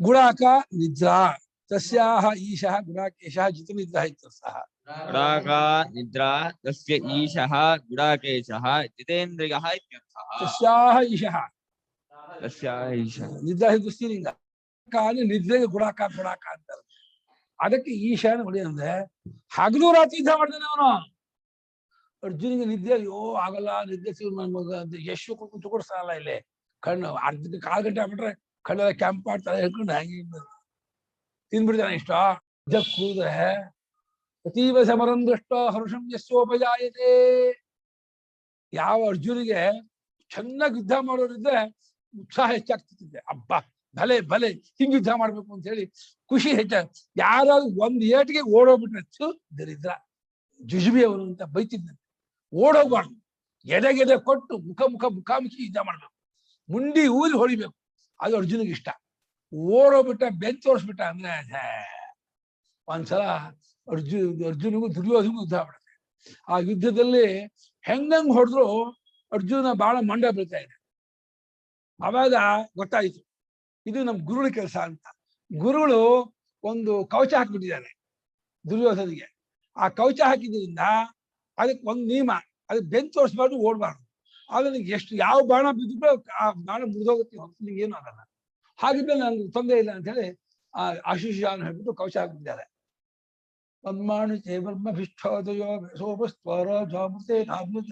ಆಗ ಹೊಡಿತಾ ಇದ್ದಾನೆ ಅರ್ಜುನ ಗುರು ಹೇಳ್ತಾನೆ ಆವಾಗ ಕೃಷ್ಣ ಅಂತ ಹೇಳ್ತಾನೆ ಅರ್ಜುನ ಕೃಷ್ಣ ನೋಡುವ ತಮಾಷೆ ತೋರಿಸ್ತೀನಿ ನಾವು ಮಾಡ್ತೀವಿ ಹಾಗೆ ಅಂತಾರೆ ಏನು ಅಂತ ಹೀಗೆ ಬಿಲ್ ಇಟ್ಕೊಂಡಿದ್ದ ಅರ್ಜುನ ಇವನು ದುರ್ಯೋಧನ ಈ ಉಗುರು ಕಣ್ಣು ಹೊಡ್ಬಿಡ್ತಾನಮ್ಮ ಅವೇನ್ ಗುರಿ ಅಂದ್ರೆ ಅಲ್ಲಿಂದ ಉಗುರು ಕಣ್ಣು ಹೊಡೆದ್ರೆ ಒಂದ್ ಗೇಣುದ್ದ ಒಳಕ್ ಹೋಗ್ಬಿಡುತ್ತೆ ಅಯ್ಯೋ ಸಟ್ಟೆ ಕಿಚ್ಕೊಂಡ ಬಿಲ್ಲು ಹಾಕದೆ ಓಡ್ದ ಅದು ಬಿಟ್ಕೊಂಡ್ಬಿಡ್ತು ಇದು ಕವಚ ಬಿಟ್ಟು ಹೋಗ್ಬಿಡ್ತು ಆ ಉಗುರು ಕಣ್ಣು ಕವಚ ಹಾಕಕ್ ಆಗಿಲ್ಲ ಅವನಿಗೆ ಆ ಪಾಯಿಂಟ್ ಹೊಡಿಬೇಕು ಅಂತಂದ್ರೆ ಆ ಗುರಿ ಎಷ್ಟು ದೂರದಿಂದ 100 ಮೀಟರ್ ಹೊಡೆದಾನೆ 100 ಮೀಟರ್ ಅರ್ಜುನ ಆ ದುರ್ಯೋಧನ ಹೆಬ್ಬಟ್ಟಿನ ಉಗುರು ಕಣ್ಣಿಗೆ ಹೊಡೆದು ಒಳಕ್ ಹೋದ್ಕೊಳ್ಳೇನೆ ಆ ಕಿಚ್ಕೊಂಡ್ಬಿಟ್ಟ ದುರ್ಯೋಧನ ಸತ್ತೆ ಅಂತ ಬಿಲ್ ಹೊತ್ತಾಕ್ಬಿಟ್ಟ ಕೆಲಸ ಆಗಲ್ಲ ಓಡ್ತಿದ್ದ ಕಿತ್ತಕ್ಕೆ ಆಗ್ತಿಲ್ಲ ಬಿಲ್ಲು ಅದು ಮೇಲೆ ಕವಚ ಕಿಟ್ಕೊಂಡ್ಬಿಟ್ಟಿದೆ ಎಲ್ಲ ನಡುಕ್ತಾ ಇದ್ದಾನೆ ಆಗ್ತಾ ಇಲ್ಲ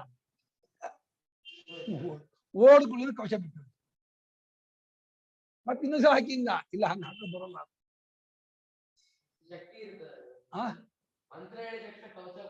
ಅವ್ರಿಗೆ ದ್ರೋಣಾಚಾರ್ಯ ಇರ್ತಾವ ಯಾರವ್ರ ಭರದ್ವಾಜ ವಂಶನ ಹುಟ್ಟಿದವರ ಸಾಮಾನ್ಯದವರ ಅಯ್ಯೋ ದ್ರೋಣಾಚಾರ್ಯರು ಅಂದ್ರೆ ಆ ಯುದ್ಧ ರಣರಂಗದಲ್ಲಿಯೇ ಔಪನಿಷತ್ ಪುರುಷನ್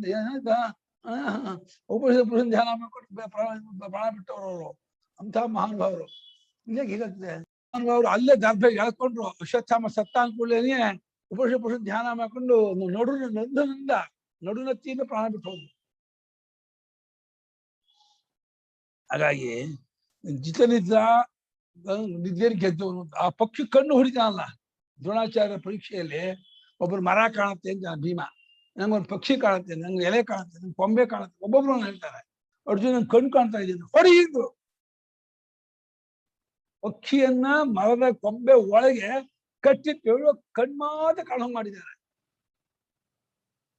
ಕಣ್ಣಿದೆ ಆ ಕಣ್ಮಾತ ಲಕ್ಷ್ಯ ಯಾರು ಹೊಡಿತಾರೋ ಅವ್ರಿಗೆ ದೃಷ್ಟಿ ಬರ್ ಅರ್ಜುನ ದೃಷ್ಟಿ ಎಷ್ಟು ಸೂಕ್ಷ್ಮ ಅಂದ್ರೆ ಕಣ್ಣಿಂದು ಆ ವಿಭೂತಿ ಪುರುಷ ಅವನು ಇದು ಪಾಂಡವಾನಂ ಧನಂಜಯ ಹೇಳ್ತಿದ್ನ ಪರಮಾತ್ಮ ಪಾಂಡವಾನಂ ಕರ್ಣ ಅಂತ ಹೇಳಿಲ್ಲ ಜಿತೇಂದ್ರಿಯ ಜಿತನಿದ್ರ ಘನಕೇಶ ಇತಿ ವಾ ಘನಕೇಶಃ ಇತಿ ವಾ ದಟ್ಟವಾದ ಕೂದು ತಲೆ ತುಂಬಾ ಕೂದಿದೆ ದಟ್ಟವಾದ ಕೂದಿತ್ತು ಅಂತಲೂ ಅರ್ಥ ಮಾಡಿ ಜಿತನಿದ್ರ ಅಂತಲೂ ಅರ್ಥ ಮಾಡಿ ಗುಡಾಕೇಶನಿಗೆ ಸರ್ವಭೂತಾಶಯ ಸ್ಥಿತ ಸರ್ವಭೂತಾಶಯ ಸ್ಥಿತಃ ಸರ್ವೇಷಾಂ ಭೂತಾನಾಂ ಆಶಯೇ ಅಂತಃ ಹೃದಿ ಸರ್ವೇಷಾಂ ಭೂತಾನಾಂ ಆಶಯೇ ಅಂತಃ ಹೃದಿ ಸ್ಥಿತಃ ಅಹಂ ಸ್ಥಿತಃ ಅಹಂ ಆತ್ಮ ಪ್ರತ್ಯಗಾತ್ಮ ನಿತ್ಯಂ ಧ್ಯೇಯಃ ಆತ್ಮ ಪ್ರತ್ಯಗಾತ್ಮ ನಿತ್ಯಂ ಧ್ಯೇಯಃ ಸರ್ವಭೂತಾಶಯ ಸ್ಥಿತಃ ಮೂಲಪದ ಅದಕ್ಕೆ ಅರ್ಥ ಬರೀತಾರೆ ಸರ್ವೇಷಾಂ ಭೂತಾನಾಂ ಅಂದ್ರೆ ಬ್ರಹ್ಮಾದಿ ಸ್ತಂಭ ಪರ್ಯಂತ ಎಲ್ಲಾ ಭೂತಗಳ ಆಶಯ ಅಂದ್ರೆ ಹೃದಯದೊಳಗೆ ಅಂತಃಕರಣದ ಒಳಗೆ ನಾನು ಇದೀನಿ ಅಂದ್ರೆ ನಾನು ರೂಪದಿಂದ ಪ್ರತ್ಯೇಗಾತ್ಮರಾಗಿದ್ದೀನಿ. ಅದು ಸಾಕ್ಷಾತ್ ಚೈತನ್ಯ ರೂಪವನ್ನು ಇಂಡಿಕೇಟ್ ಮಾಡ್ತಿದ್ದಾನೆ. ಇದು ಬಹಳ ಕ್ಲೋಸ್ ಆದ ಉಪಾಸನೆ, ಪರಮಾತ್ಮಗೆ ತುಂಬಾ ಹತ್ತಿರದ ಉಪಾಧಿ. ಚೈತನ್ಯ ರೂಪದಿಂದ ಪರಮಾತ್ಮ ಉಪಾಸನೆ ಮಾಡೋದು ಪರಮಾತ್ಮ ಸ್ವಭಾವವೇ ಅದು. ಬೇರೆ ಬೇರೆ ಭೌತಿಕ ಬೆಳಕನ್ನ ಅಥವಾ ಭೌತಿಕವಾದ ಒಂದು ಆಕಾರವನ್ನ ರೂಪವನ್ನ ಉಪಾಸನೆ ಮಾಡೋದೆಲ್ಲ ದೂರ. ಸಮುದ್ರದ ಗಾಂಭೀರ್ಯ ಗುಣ ಆಯ್ತು, ಹಿಮಾಲಯದಲ್ಲಿರ್ತಕ್ಕಂಥ ಉನ್ನತ ಪವಿತ್ರತೆ ಗುಣ ಆಯ್ತು, ಸೂರ್ಯಚಂದ್ರಾದಿರ್ತಕ್ಕಂತಹ ಒಂದು ವಿಶೇಷತೆ ಗುಣವಾಗುತ್ತೆ. ಆ ಚೈತನ್ಯವನ್ನೇ ಪರಮಾತ್ಮ ಉಪಾಸನೆ ಮಾಡೋ ಚೈತನ್ಯ ಪರಮಾತ್ಮ ಅದು ವಸ್ತುಸ್ಥಿತಿ, ಅದು ವಸ್ತುಸ್ಥಿತಿ ಉಪಾಸನೆ ಮಾಡಕ್ಕೆ ಹೇಳ್ತಿದ್ದಾನೆ. ಯಾರಿಗೆ ಅದನ್ನ ಆಸ್ ಇಟ್ ಈಸ್ ಅರ್ಥ ಮಾಡ್ಕೊಳಕ್ಕಾಗಲ್ಲ, ಅದನ್ನ ಹಾಗೆ ಭಾವನೆ ಮಾಡು. ಈ ಭಗವಂತನ ರೂಪ, ಭಗವತ್ ಸ್ವರೂಪ, ಪರಮಾತ್ಮ ಹೇಗೆ ಅಂತಃಕರಣದಲ್ಲಿ ಹೃದಯದಲ್ಲಿ ಬುದ್ಧಿ ಒಳಗೆ ಚೈತನ್ಯ ರೂಪದಿಂದ ಸರ್ವಪ್ರತ್ಯೇಕಾತ್ಮನಾಗಿದ್ದಾನೆ, ಸಮಸ್ತರಿಗೂ ಆತ್ಮನಾಗಿದ್ದಾನೆ. ಈ ಭಾವನೆ ಮಾಡಿದ ಇನ್ನೊಂದು ಗುಣ ಏನು, ಇನ್ನೊಂದು ಪಾಯಿಂಟ್ ಏನು ಗೊತ್ತಾ? ಈ ಭಾವನೆ ಮಾಡ್ತಾ ಮಾಡ್ತಾ ಹೋದ್ರೆ ಈ ಭಾವನೆ ಬಲ್ತ್ಕೊಂಡ್ಬಿಡ್ತು ಅಂದ್ರೆ ಯಾರನ್ನು ನಿಂದೆ ಮಾಡಕ್ಕೆ ಹೊಡೆಯಕ್ಕೆ ಮನಸ್ಸೇ ಬರಲ್ಲ. ಎಲ್ಲರೂ ನಾನೇ ಇದೀನಿ ಗೊತ್ತಾಗ್ಬಿಡ್ತಾನೆ. ನನ್ನ ಆರಾಧ್ಯ ದೇವ ಪರಮಾತ್ಮ ಕೂತಿದ್ದಾನೆ ಅಂತಾಗಿ ಅವನಿಗೆ ಅಪಚಾರ ಆಗತ್ತೆ, ದ್ರೋಹ ಆಗತ್ತೆ, ನೊಂದ್ಕೊಂಡ್ಬಿಡ್ತಾನೆ. ನಾನು ಯಾರನ್ನು ಬೈಯಲ್ಲ, ಯಾರಿಗೂ ಹಿಂಸೆ ಮಾಡಲ್ಲ, ನಾನು ಯಾರಿಗೂ ಹೊಡೆದು ಬಡ್ದು ಬೈದು ಅಂದು ಮಾಡಿ ಅವಮಾನ ಮಾಡಿ ತಿರಸ್ಕಾರ ಮಾಡಿದ್ರು ನೊಂದ್ಕೊಳ್ಳೋನು ಯಾರೋ? ನಾನು ಉಪಾಸನೆ ಮಾಡ್ತೀನಿ, ನನ್ನ ಆರಾಧ್ಯ ದೇವ ನೊಂದ್ಕೊಂಡ್ಬಿಡ್ತಾನೆ. ಅಯ್ಯೋ ನಾನು ಖಂಡಿತ ನಾನು ಹೊಡೆದು ಬಡ್ದು ಬೈದು ನಾನು ಯಾರಿಗೂ ಏನು ಮಾಡಲ್ಲ ಅಂತಾನೆ. ಆ ಗುಣ ಬಂದ್ಬಿಡುತ್ತೆ ನಿಮಗೆ. ಉತ್ತಮವಾದಂತಹ ಉಪಾಸನೆ. ಇದಕ್ಕೆ ಭಾಷೆಗೆ ಬೈತಾರೆ, ತದ್ ಅಶಕ್ತೇನ ಚ ಉತ್ತರೇಶು ಭಾವೇಶು ಚಿಂತ್ಯ ಅಹಂ. ತದಶಕ್ತೇನ ಚ ಉತ್ತರೇಶು ಭಾವೇಶು ಚಿಂತ್ಯ ಅಹಂ. ಇದನ್ನ ಯಾರಿಗೆ ಭಾವನೆ ಮಾಡಕ್ ಆಗಲ್ಲ, ಇದು ಕಷ್ಟ, ಇದಕ್ಕೆ ಒಂದು ರೂಪ ಇಲ್ಲ, ಒಂದು ಗುಣ ಇಲ್ಲ, ಒಂದು ನಾಮ ಇಲ್ಲ, ಒಂದು ವಿಶೇಷ ಇಲ್ಲ, ಇದು ನನ್ನ ಮನಸ್ಸಿಗೆ ಎಟ್ಕೋದಿಲ್ಲ ಅಂತಂದ್ರೆ ಮುಂದಿನ ಮಾಡ್ರಪ್ಪ ನೀವು ಅಂತ. ಇದು ಪ್ರೈಮ್, ಇದು ಹೈಯೆಸ್ಟ್ ಸುಪೀರಿಯರ್ ಇದು ಉಪಾಸನೆ ಭಾವನೆ.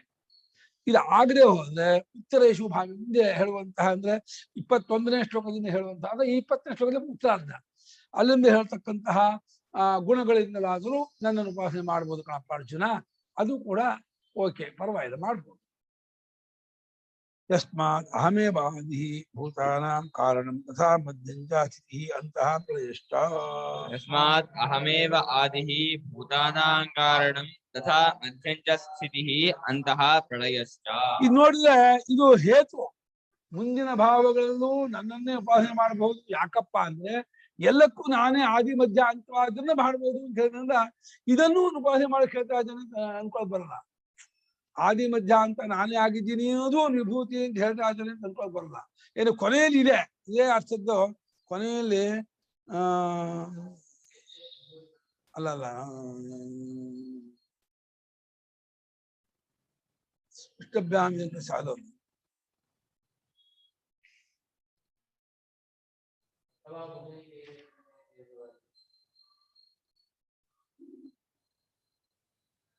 ಅದೊಂದು ಹೆಚ್ಚಾಪಿ ಸರ್ವಭೂತಾನಾಂ ಬೀಜ ಇಲ್ಲ, ಹೆಚ್ಚಾಪಿ ಸರ್ವಭೂತಾನಾಂ ಬೀಜಂ,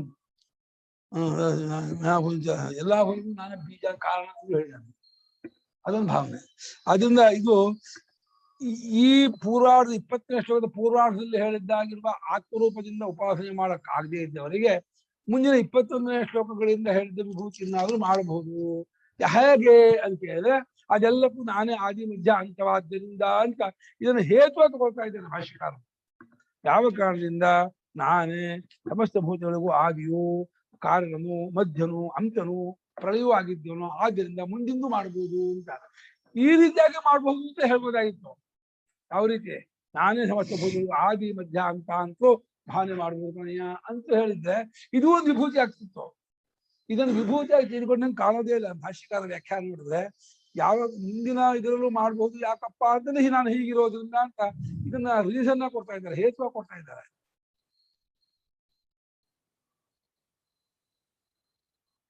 ಒಟ್ಟು ಮೇಲೆ ಸರ್ವದಾ ಭಗವದ್ಭಾವನೆಯಿಂದ ಕೂಡ್ಕೊಂಡವನಾಗಿರ್ಬೇಕು ಅನ್ನೋದೇ ಈ ವಿಭೂತಿ ಅಧ್ಯಾಯದ ಸಾರಾಂಶ. ಏನು ಅಂದ್ರೆ ಪರಮಾತ್ಮನ ಭಾವನೆ ಸರ್ವದಾ ಇದೆ. ಪರಮಾತ್ಮನ ಭಾವನೆ ಬಂದುಬಿಟ್ರೆ ರಾಗದ್ವೇಷಕ್ಕೆ ಅವಕಾಶ ಇಲ್ಲ. ರಾಗದ್ವೇಷ ನೀವು ಗೆದ್ರಿ ಮೀರಿದ್ರಿ ಅಂದ್ರೆ ತತ್ವಜ್ಞಾನ ಬರಬೇಡ ಆಗ್ಬಿಡುತ್ತೆ. ರಾಗದ್ವೇಷಗಳೇ ತತ್ವಜ್ಞಾನ ಅಡ್ಡಿ. ಅಂತಃಕರಣದಲ್ಲಿದ್ದಲ್ಲ ರಾಗದ್ವೇಷ ವಾಸನೆ, ಆ ರಾಗದ್ವೇಷಗಳಿಂದ ದ್ವೇಷಾಸೂಯೆಲ್ಲ ಬರುತ್ತೆ. ಅಸೂಯೆ, ಕೋಪ, ಸುಳ್ಳು, ವಂಚನೆ, ಕಪಟ ಎಲ್ಲ hypocrisy ಅಂತ ಬರುತ್ತೆ.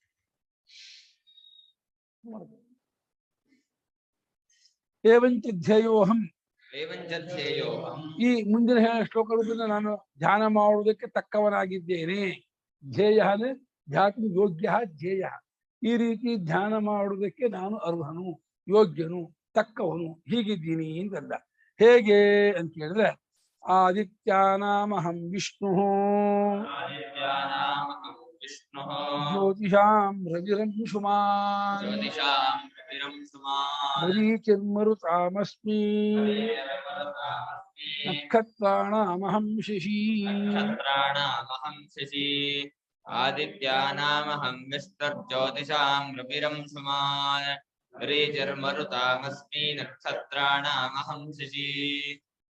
ಆದಿತ್ಯಾನಾಂ ಅಹಂ ವಿಷ್ಣುಃ ಜ್ಯೋತಿಷಾಂ ರವಿಃ ಅಂಶುಮಾನ್ ಮರೀಚಿಃ ಮರುತಾಂ ಅಸ್ಮಿ ನಕ್ಷತ್ರಾಣಾಂ ಅಹಂ ಶಶಿ. ಈ ಇಲ್ಲಿಂದ ಮುಂದಕ್ಕೆ ಕೊನೆಯವರೆಗೂ ಕೂಡ ಷಷ್ಠಿ ಭಕ್ತಿ ಇದೆಯಲ್ಲ, ಯಾವುದು ಆದಿತ್ಯಾನಾಂ, ಜ್ಯೋತಿಷಾಂ, ಮರುತಾಂ, ನಕ್ಷತ್ರಾಣಾಂ, ಇದೆಲ್ಲ ಷಷ್ಠಿ ಭಕ್ತಿ. ಈ ಷಷ್ಠಿ ಭಕ್ತಿ ಎಲ್ಲ ಒಂದೇ ಅರ್ಥ ಅಲ್ಲ. ಕೆಲವು ಷಷ್ಠಿ ಭಕ್ತಿಗಳಿಗೆ ನಿರ್ಧಾರಣೆ ಷಷ್ಠಿ, ಅಮಾಂಗ ಒಂದು ಅಂತ, ಇವುಗಳ ಪೈಕಿ ಒಂದು ಅಂತ. ಇನ್ನೊಂದು ಸಂಬಂಧ ಷಷ್ಠಿ, ಅದು ಅವುಗಳ ಪೈಕಿ ಒಂದಲ್ಲ. ಇವಾಗ ನಕ್ಷತ್ರಾಣಾಮಹಂ ಶಶಿ ಶಶಿ ಅನ್ನುವಾಗ ನಕ್ಷತ್ರಗಳ ಪೈಕಿ ಸೇರಿ ಇಲ್ಲ ಚಂದ್ರ. ಚಂದ್ರ ಜಾತಿಯೇ ಬೇರೆ, ನಕ್ಷತ್ರ ಜಾತಿಯೇ ಬೇರೆ. ಜ್ಯೋತಿ ರೂಪದಿಂದ ತೋರುತ್ತಿರುವಂತಹ ಆಕಾಶ ತೋರುವಂತಹ ಬೆಳಕಿನ ರೂಪವಾಗಿರುವ ಪದಾರ್ಥಗಳ ಪೈಕಿ ಅವುಗಳ ಸಂಬಂಧಪಟ್ಟ ನಾನು ಚಂದ್ರ ಆಗಿದ್ದೀನಿ ಅಂತ. ಒಂದು ಸಂಬಂಧ ಸೃಷ್ಟಿ, ಇದನ್ನು ನಿರ್ಧಾರಣಾ ಸೃಷ್ಟಿ. ಷಷ್ಠಿ ಭಕ್ತಿ ಎರಡು ತರಹ ಬರುತ್ತೆ. ನಿರ್ಧಾರಣ ಸೃಷ್ಟಿ ಅಂದ್ರೆ ಇವುಗಳಲ್ಲಿ ಒಂದು ನಿರ್ಧಾರಣ ಸೃಷ್ಟಿ. ಆ ಜಾತಿಗೆ ಸೇರಿದಲ್ಲಿ ಅದು ಒಂದು ವಿಶೇಷ ಅಂತಂದ್ರೆ ಝಷಾಣಾಂ ಮಕರಶ್ಚಾಸ್ತಿಂದ. ಝಷಾಣಾಂ ಅಂದ್ರೆ ಮೀನುಗಳಲ್ಲಿ ಮಕರ, ಮೀನು ಪೈಕಿ ಸೇರೇ ಇಲ್ಲ ಮಕರ. ಅವಾಗ ಏನ್ ಮಾಡ್ಬೇಕು, ಜಲಚರ ಪ್ರಾಣಿಗಳ ಪೈಕಿ ಆ ಸಂಬಂಧ ಅನ್ಸ್ಕೋಬೇಕು. ಹಾಗೆ ನಕ್ಷತ್ರಾಣಾಂ ಹಂಸಿಯಾಗೆ ಮೇಲೆ ಆಕಾಶದಲ್ಲಿ ಕಾಣುವಂತಹ ರಾತ್ರಿ ಹೊತ್ತು ಕಾಣುವಂತಹ ನಕ್ಷತ್ರ ಮಂಡಲಗಳ ಪೈಕಿ ಅವುಗಳಲ್ಲಿ ಚಂದ್ರನು ತೋರ್ತಾರಲ್ಲ, ಚಂದ್ರ ಮಾಡ್ಕೊಂಡು ನೋಡ್ಬೇಕು. ಯಾಕಂದ್ರೆ ಚಂದ್ರ ಜಾತಿ ನಕ್ಷತ್ರ ಜಾತಿ ಒಂದೇ ಜಾತಿ ಅಲ್ಲ. ಕೆಲವಕ್ಕೆಲ್ಲ ಒಂದೇ ಆಗುತ್ತೆ. ಹಾಗೆ ಉಚ್ಚೈ ಶವಸಮಶ್ವಾನಾಂ ಅದು ಅದೇ ಜಾತಿ, ಐರಾವತಂ ಗಜೇಂದ್ರಾಣಾಂ ಅದೇ ಜಾತಿ, ಸ್ಥಾವರಾಣಾಂ ಹಿಮಾಲಯ ಅದೇ ಜಾತಿ. ಹಾಗೆ ಷಷ್ಠಿ ಭಕ್ತಿ ಇದೆಯಲ್ಲ, ಒಂದು ನಿರ್ಧಾರಣೆ ಸೃಷ್ಟಿ, ಇನ್ನೊಂದು ಸಂಬಂಧ ಸೃಷ್ಟಿ. ಷಷ್ಠಿ ಭಕ್ತಿದ ಪದಗಳಿಗೆ ರಾಮ ಪ್ರಥಮ ಭಕ್ತಿ, ರಾಮಂ ದ್ವಿತೀಯ, ರಾಮೇಣ ತೃತೀಯ, ರಾಮಾಯ ಚತುರ್ಥಿ, ರಾಮಾತ್ ಪಂಚಮಿ, ರಾಮಸ್ಯ ಷಷ್ಠಿ, ರಾಮೇ ಸಪ್ತಮಿ. ಪ್ರತಿ ಶಬ್ದಕ್ಕೂ 7 ವಿಭಕ್ತಿ ಇದೆ. ಕನ್ನಡದಲ್ಲಿ ಅದನ್ನ ಉ ಅನ್ನು ಇಂದ ಗೆ ಕೆ ಆ ಅಲ್ಲಿ ಅಂತಾರೆ. ರಾಮನು, ರಾಮನನ್ನು, ರಾಮನಿಂದ, ರಾಮನಿಗೆ, ರಾಮನ ದಯೆಯಿಂದ, ರಾಮನ, ರಾಮನಲ್ಲಿ. ಅದು ಸಂಸ್ಕೃತದಲ್ಲಿ ಏನಂತಾರೆ, ಸು ಔ ಜಸ್ ಅಮ್ಮ ಛಸ್ ಕಾಭ್ಯಾಂ ಭಿಸ್ ಅಂತದೆ. ಹಿಂದಿಲಿ ನೇಕೋ ಸೇಕೋ ನೇಕಾ ಸೇಕಿ ಬೆಪರ್ ಅಂತಾರೆ. ಎಲ್ಲದೂ ಇದೆ. ಇಂಗ್ಲಿಷಲ್ಲಿ ಫ್ರಮ್ ಅನ್ನೋ ತೃತೀಯ, ಆಫ್ ಅನ್ನೋ ಚತುರ್ಥಿ, ಇನ್ನೊಂದು ಸಪ್ತಮಿ, ಇನ್ನೊಂದು ಇರುತ್ತೆ. ಎಲ್ಲಾದ್ರೂ ಒಂದು ರೀತಿ ಇರುತ್ತೆ.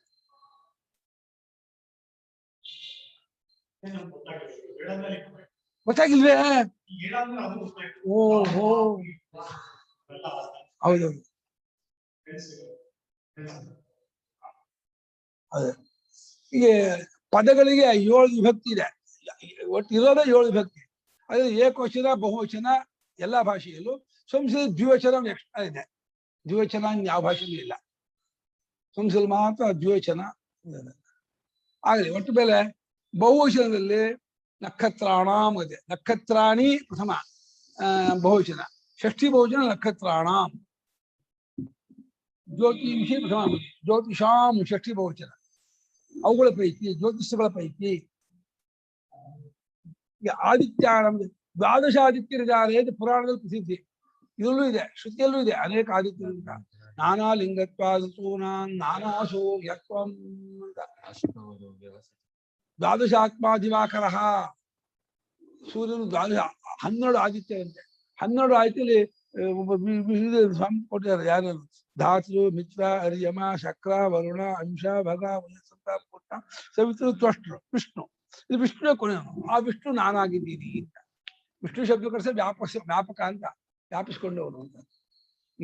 12 ಆದಿತ್ಯರ ಪೈಕಿ ವಿಷ್ಣು ಅನ್ನುವಂಥ ಆದಿತ್ಯ ಇದನ್ನಲ್ಲ, ವ್ಯಾಪಕರಾಗಿರ್ತಕ್ಕಂಥವನು.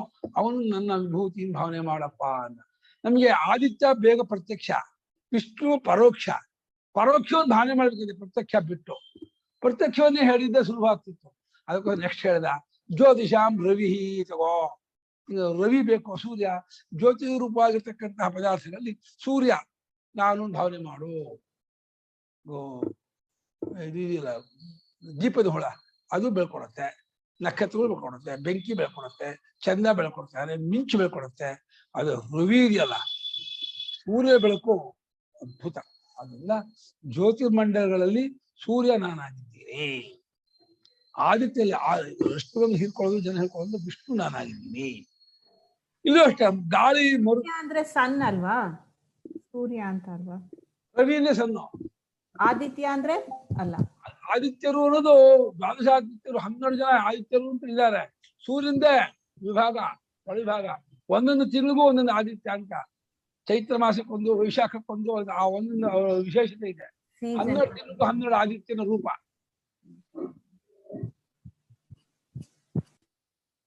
ವಿಷ್ಣು ಅಂತ ಮಾಡ್ತಾರೆ. ಆಮೇಲೆ ಮರುತ, ಆಮೇಲೆ ಗಾಳಿ. 49 ಮರುದೇವತೆಗಳಿದ್ದಾರೆ. 7 ಅದ್ರಲ್ಲಿ ಮರೀಚಿ ಒಬ್ಬರಿದ್ದಾರೆ.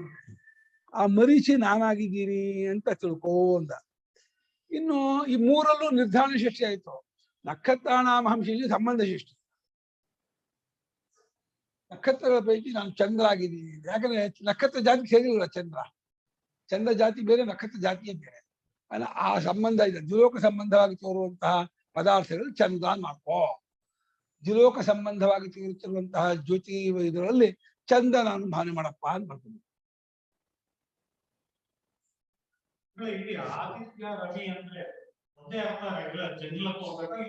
ಇಲ್ಲ ಅಲ್ಲ, ದ್ವಾದಶ ಆದಿತ್ಯರು ಅಂತ ಪುರಾಣ ಇದೆಯಲ್ಲ, ಕೊಟ್ಟ ಟಿಪ್ಪಣಿ ಕೊಟ್ಟಿದ್ದಾರೆ. ಧಾತು ಸಂಸ್ಕೃತ ಕೆಳಗಡೆ ಇದೆ ಟಿಪ್ಪಣಿ, ಕೆಳಗಡೆ ಲಾಸ್ಟ್ ಟಿಪ್ಪಣಿ, 3ನೇ ಟಿಪ್ಪಣಿ.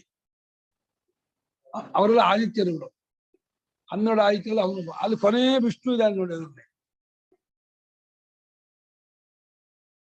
ವಿಷ್ಣು ಅವನೇ ನಾನಾಗಿ, ಅವನು ವಿಶೇಷ. ಇದೆಲ್ಲ 11 ಜನರು ತುಂಬಿಕೊಂಡಿದ್ದಾನೆ ಅವನು. ಅಲ್ಲ ನಾನು ಭಾವನೆ ಮಾಡ್ಕೋ ಅಂತ ಆ ಪುರಾಣ ಪ್ರಸಿದ್ಧ. ಅದು ಆಯ್ತಾ? ಆಯ್ತು, ಹೃದಯ ಬೇರೆ. ಅದು ಅಲ್ಲ, ದ್ವಾದಶಾತ್ಮ ಎಲ್ಲಾ ರೂಪು ನೀನೇ ಆಗಿದ್ಯಾ ಅಂತ ಭಾವನೆ ಮಾಡೋದು. ರವಿ ಅಂತ ರವಿ ಎಲ್ಲರೂ ಶಬ್ದಗೊಳಿಸ್ತಾನೆ, ಪ್ರೇರಣೆ ಮಾಡ್ತಾನೆ, ಉಂಟು ಮಾಡ್ತಾನೆ ಅಂತ ವೇಗವಾಗಿ ನೋಡಿ ಚಲಿಸ್ತಾನೆ ಅಂತ. ಕಿರಣ ಉಳ್ಳವರಾಗಿರುವಂತಹ ಇದರಲ್ಲಿ ರವಿ ಕಿರಣ ಜೋರು. ಅಂಶುಮಾನ್ ರವಿ. ಅಂಶುಮಂತ, ಅಂಶು ಅಂದ್ರೆ ಕಿರಣ ಉಳ್ಳವ, ರೇಸ್. ಕಿರಣ ಉಳ್ಳವರ ರೇಸ್ ಅಲ್ಲ, ರೇಸು ರೇ ಸನ್ ರೇ. ಆ ಕಿರಣಗಳನ್ನುಳ್ಳಂತಹ ಜ್ಯೋತಿರಲ್ಲಿ ರವಿ ನಾನಾಗಿದ್ದೀನಿ ಮಾಡ್ಕೋ. ಆದಿತ್ಯಾನಾಂ ದ್ವಾದಶಾನಾಂ ವಿಷ್ಣುರ್ನಾಮ ಆದಿತ್ಯ ಅಹಂ. ಆದಿತ್ಯಾನಾಂ ದ್ವಾದಶಾನಾಂ ವಿಷ್ಣುರ್ನಾಮ ಆದಿತ್ಯ ಅಹಂ. ಆದಿತ್ಯರ ಪೈಕಿ ಇದೆ 12 ಆದಿತ್ಯರ ಪೈಕಿ ವಿಷ್ಣು ಅನ್ನುವಂತಹ ಆದಿತ್ಯ ಅಂತ ಪುರಾಣ ಪ್ರಸಿದ್ಧವಾಗಿರ್ತಕ್ಕಂಥ ಆದಿತ್ಯ ಇದೆಯಲ್ಲ, ಅವನು ನಾನಾಗಿದ್ದೀನಿ ಅಂತ ಭಾವನೆ ಮಾಡೋ ಅರ್ಜುನ ಅಂತ. ಜ್ಯೋತಿಷಾಂ ರವಿ ಪ್ರಕಾಶಯಿತॄಣಾಂ ಅಂಶುಮಾನ್ ವೈಷ್ಣುಮಾನ್. ಜ್ಯೋತಿಷಾಂ ರವಿ ಪ್ರಕಾಶಯಿತೃಣಾಂ ಅಂಶುಮಾನ್ ವೈಷ್ಣುಮಾನ್. ಜ್ಯೋತಿಷ್ಮಂತರಲ್ಲಿ ಪ್ರಕಾಶವನ್ನು ಕೊಡುವಂತಹ ಮಂಡಲಗಳಲ್ಲಿ ಅಂಶುಮಂತನಾದ ವಿಷ್ಣುವಂತನಾದ ರವಿ ಸೂರ್ಯ ಅವನು ನಾನಾಗಿದ್ದೀನಿ. ಹೇಳ್ಕೊಡೋದು ರವಿ, ಸೂರ್ಯ ನಾನಾಗಿದ್ದೀನಿ. ಮರೀಚಿ ನಾಮ ಮರುತ ಮರುದೇವತಾ ಭೇದಾನಾಂ ಅಸ್ಮಿ. ಮರೀಚಿ ನಾಮ ಮರುತ ಮರುದೇವತಾ ಭೇದಾನಾಂ ಅಸ್ಮಿ. ಭಾಷಿಕಾರರು ಯಾವುದಕ್ಕೂ ವಿವರಣೆ ಕೊಡೋದೇ ಇಲ್ಲ. ಅವ್ರು ಯಾರು, ಆ ಮರೀಚಿ, ಅವನು ಎಲ್ಲಿದ್ದಾನೆ, ಅವನು ಹೇಗಿದ್ದಾನೆ, ಅವನ ಹಿಸ್ಟ್ರಿ ಸ್ವಲ್ಪ ತೋರಿಸ್ಬೋದು. ಒಂದು ತೋರಿಸಿದ್ದಾರೆ, ಯಾವುದೋ ಒಂದೊಂದಾಗಿ ತೋರಿಸಿದ್ದಾರೆ, ತುಂಬಾ ಕಡೆ ಬಿಟ್ಬಿಟ್ಟಿದ್ದಾರೆ. ಎಲ್ಲ ಭಾಗವತಮಲ್ಲಿ ಬರುತ್ತಾ ಗುರುಗಳೇ? ಭಾಗವತ ಬರಲ್ಲ, ಇದೆಲ್ಲ ಪುರಾಣಗಳು. ಸ್ವಾಮಿ ಕೊಟ್ಟಿಲ್ಲ ನೋಡಿಲಿ, ವಿಷ್ಣು ಧರ್ಮೋತ್ತರ, ಅಗ್ನಿ ಪುರಾಣ, ಗರುಡ ಪುರಾಣ ಈ ಸ್ವಾಮಿ ಟಿಪ್ಪಣಿ ಕೊಟ್ಟಿದ್ದಾರೆ. ನೀವು ಕನ್ನಡ ಪುಸ್ತಕ ಇಟ್ಕೊಂಡಿದ್ರೆ ಗೊತ್ತಾಗೋದು. ಅಲ್ಲೆಲ್ಲ ಈ ವಿಚಾರ ಬರುತ್ತೆ, ಅಲ್ಲಿ ನೋಡ್ಕೊಳ್ಳಿ ಇದ್ರ ಕಥೆಯನ್ನ ವಿಚಾರವನ್ನು ವಿಶೇಷವನ್ನ ಅಂತ ಗುರು ಟಿಪ್ಪಣಿಲಿ ಬಿಟ್ಬಿಟ್ಟಿದ್ದಾರೆ.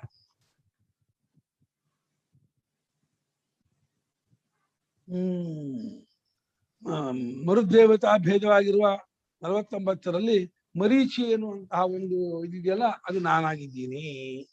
ನಕ್ಷತ್ರಾಣ ಮಹಂಶಿ ಚಂದ್ರಮಾ, ನಕ್ಷತ್ರಾಣ ಮಹಂಶಿ ಚಂದ್ರಮಾ, ನಕ್ಷತ್ರ ಪೈಕಿ ನಾನು ಚಂದ್ರ ನಾನಾಗಿದ್ದೀನಿ ಇಂದ. ನಕ್ಷತ್ರ ಸಂಚಕರಾಗಿರುವ ದಕ್ಷ ಕನ್ಯೆಗಳು, ದಕ್ಷ ಪ್ರಜಾಪತಿಗೆ 33 ಜನ ಹೆಣ್ಮಕ್ಳಿದ್ದಂತೆ. ಪ್ರಜಾಪತಿ ತ್ರಯಸಿಂಶದ್ವಿಹಿತರ ಸೋಮ, ಅಷ್ಟನ್ನು ಸೋಮರಾಜಿ ಕೊಟ್ಬಿಟ್ಟ. ಅವಳು ರೋಹಿಣಿ ತುಂಬಾ ಸುಂದರಿಯಾಗಿದ್ಲಂತೆ, ತುಂಬಾ ಚೆನ್ನಾಗಿದ್ಲಂತೆ. ಅವಳ ಒಬ್ಬಳ ಜೊತೆ ಯಾವಾಗೂ ಇರ್ತಿದ್ದಂತೆ. ಸಿಟ್ಟು ಮಾಡ್ಕೊಂಡ್ಬಿಟ್ರು ಎಲ್ಲರೂ. ಹಾಗೆ ನಿಮ್ಮ ಅಪ್ಪ ಎಲ್ಲರೂ ಕೊಟ್ಟಿದ್ದಾರೆ, ಅವಳೊಬ್ಬಳ ಜೊತೆ ಇರ್ತೀಯ ನೀನು, ಹಾಗೆ ಹೀಗೆ ಇದ್ದಂತೆ. ಅವಾಗ ಎಲ್ಲ ಸೇರಿ ಕೋಪ ಶಾಪ ಕೊಟ್ಬಿಟ್ರು, ನಿಂಗೆ ಕ್ಷಯರೋಗ ಬಂದಿ ಅಂತ. ಆಮೇಲೆ ಅವನು ಬೇಡ್ಕೊಂಡ ಮಾಡ್ಕೊಂಡ. ಚೆನ್ನಾಗಿದೆ, ಎಲ್ಲ ಜೊತೆ ಸಂಚಾರ ಮಾಡ್ತೀನಿ, ಎಲ್ಲರ ಜೊತೆ 27 ದಿವಸಕ್ಕೆ 27 ನಕ್ಷತ್ರಗಳನ್ನು ನಾನು ಅನುಭವಿಸ್ತೀನಿ, ಜೊತೆ ಇರ್ತೀನಿ ಅಂತ ಒಪ್ಕೊಂಡ. ಹಾಗಾಗಿ ದಿನಾ ಮುಂದೆ ಹೋಗ್ತಾ ಇದ್ದಾರೆ. ಎಲ್ಲಾ ನಕ್ಷತ್ರ ಪತ್ನಿ ಜೊತೆಲೂ ಎಲ್ಲ ಪತ್ನಿಯರಂತೆ ಅವರು, ದಕ್ಷ ಕನ್ಯಾ ಬಂದು. ಅಲ್ಲಿ ಷಷ್ಠಿ ಆಗಿಲ್ಲ, ಇಲ್ಲಿ ಅಷ್ಟೇ ಕೊಟ್ಟಿದ್ದಾರೆ ಗುರುಗಳು. ಆ ದಕ್ಷ ಕನ್ಯಾ ಪತಿಯವನು ಅಂತ ಪುರಾಣ ಪ್ರಸಿದ್ಧಿ ಇದೆ, ಅದನ್ನು ನೋಡ್ಕೊಳ್ಳಿ ತಗೊಂಡ್ರು ಅಷ್ಟೇ. ಬರುತ್ತೆ ಕಥೆ. ಹೌದು. ಉಷಾ, ಆಮೇಲೆ ಅದಿತಿ, ಇನ್ನು ಅದೆಲ್ಲ ಬರುತ್ತಲ್ಲ. ನಕ್ಷತ್ರಾಣ ಮಹಂಶಿ, ನಕ್ಷತ್ರಗಳ ಪೈಕಿ ನಾನು ಚಂದ್ರನಾಗಿದ್ದೇನೆ ಅಂತ ವೇದಾನಾಂ ಸ್ವಾಮಿ ನಾಳೆ ಹೇಳ 11:30 ಆಯ್ತಲ್ಲ.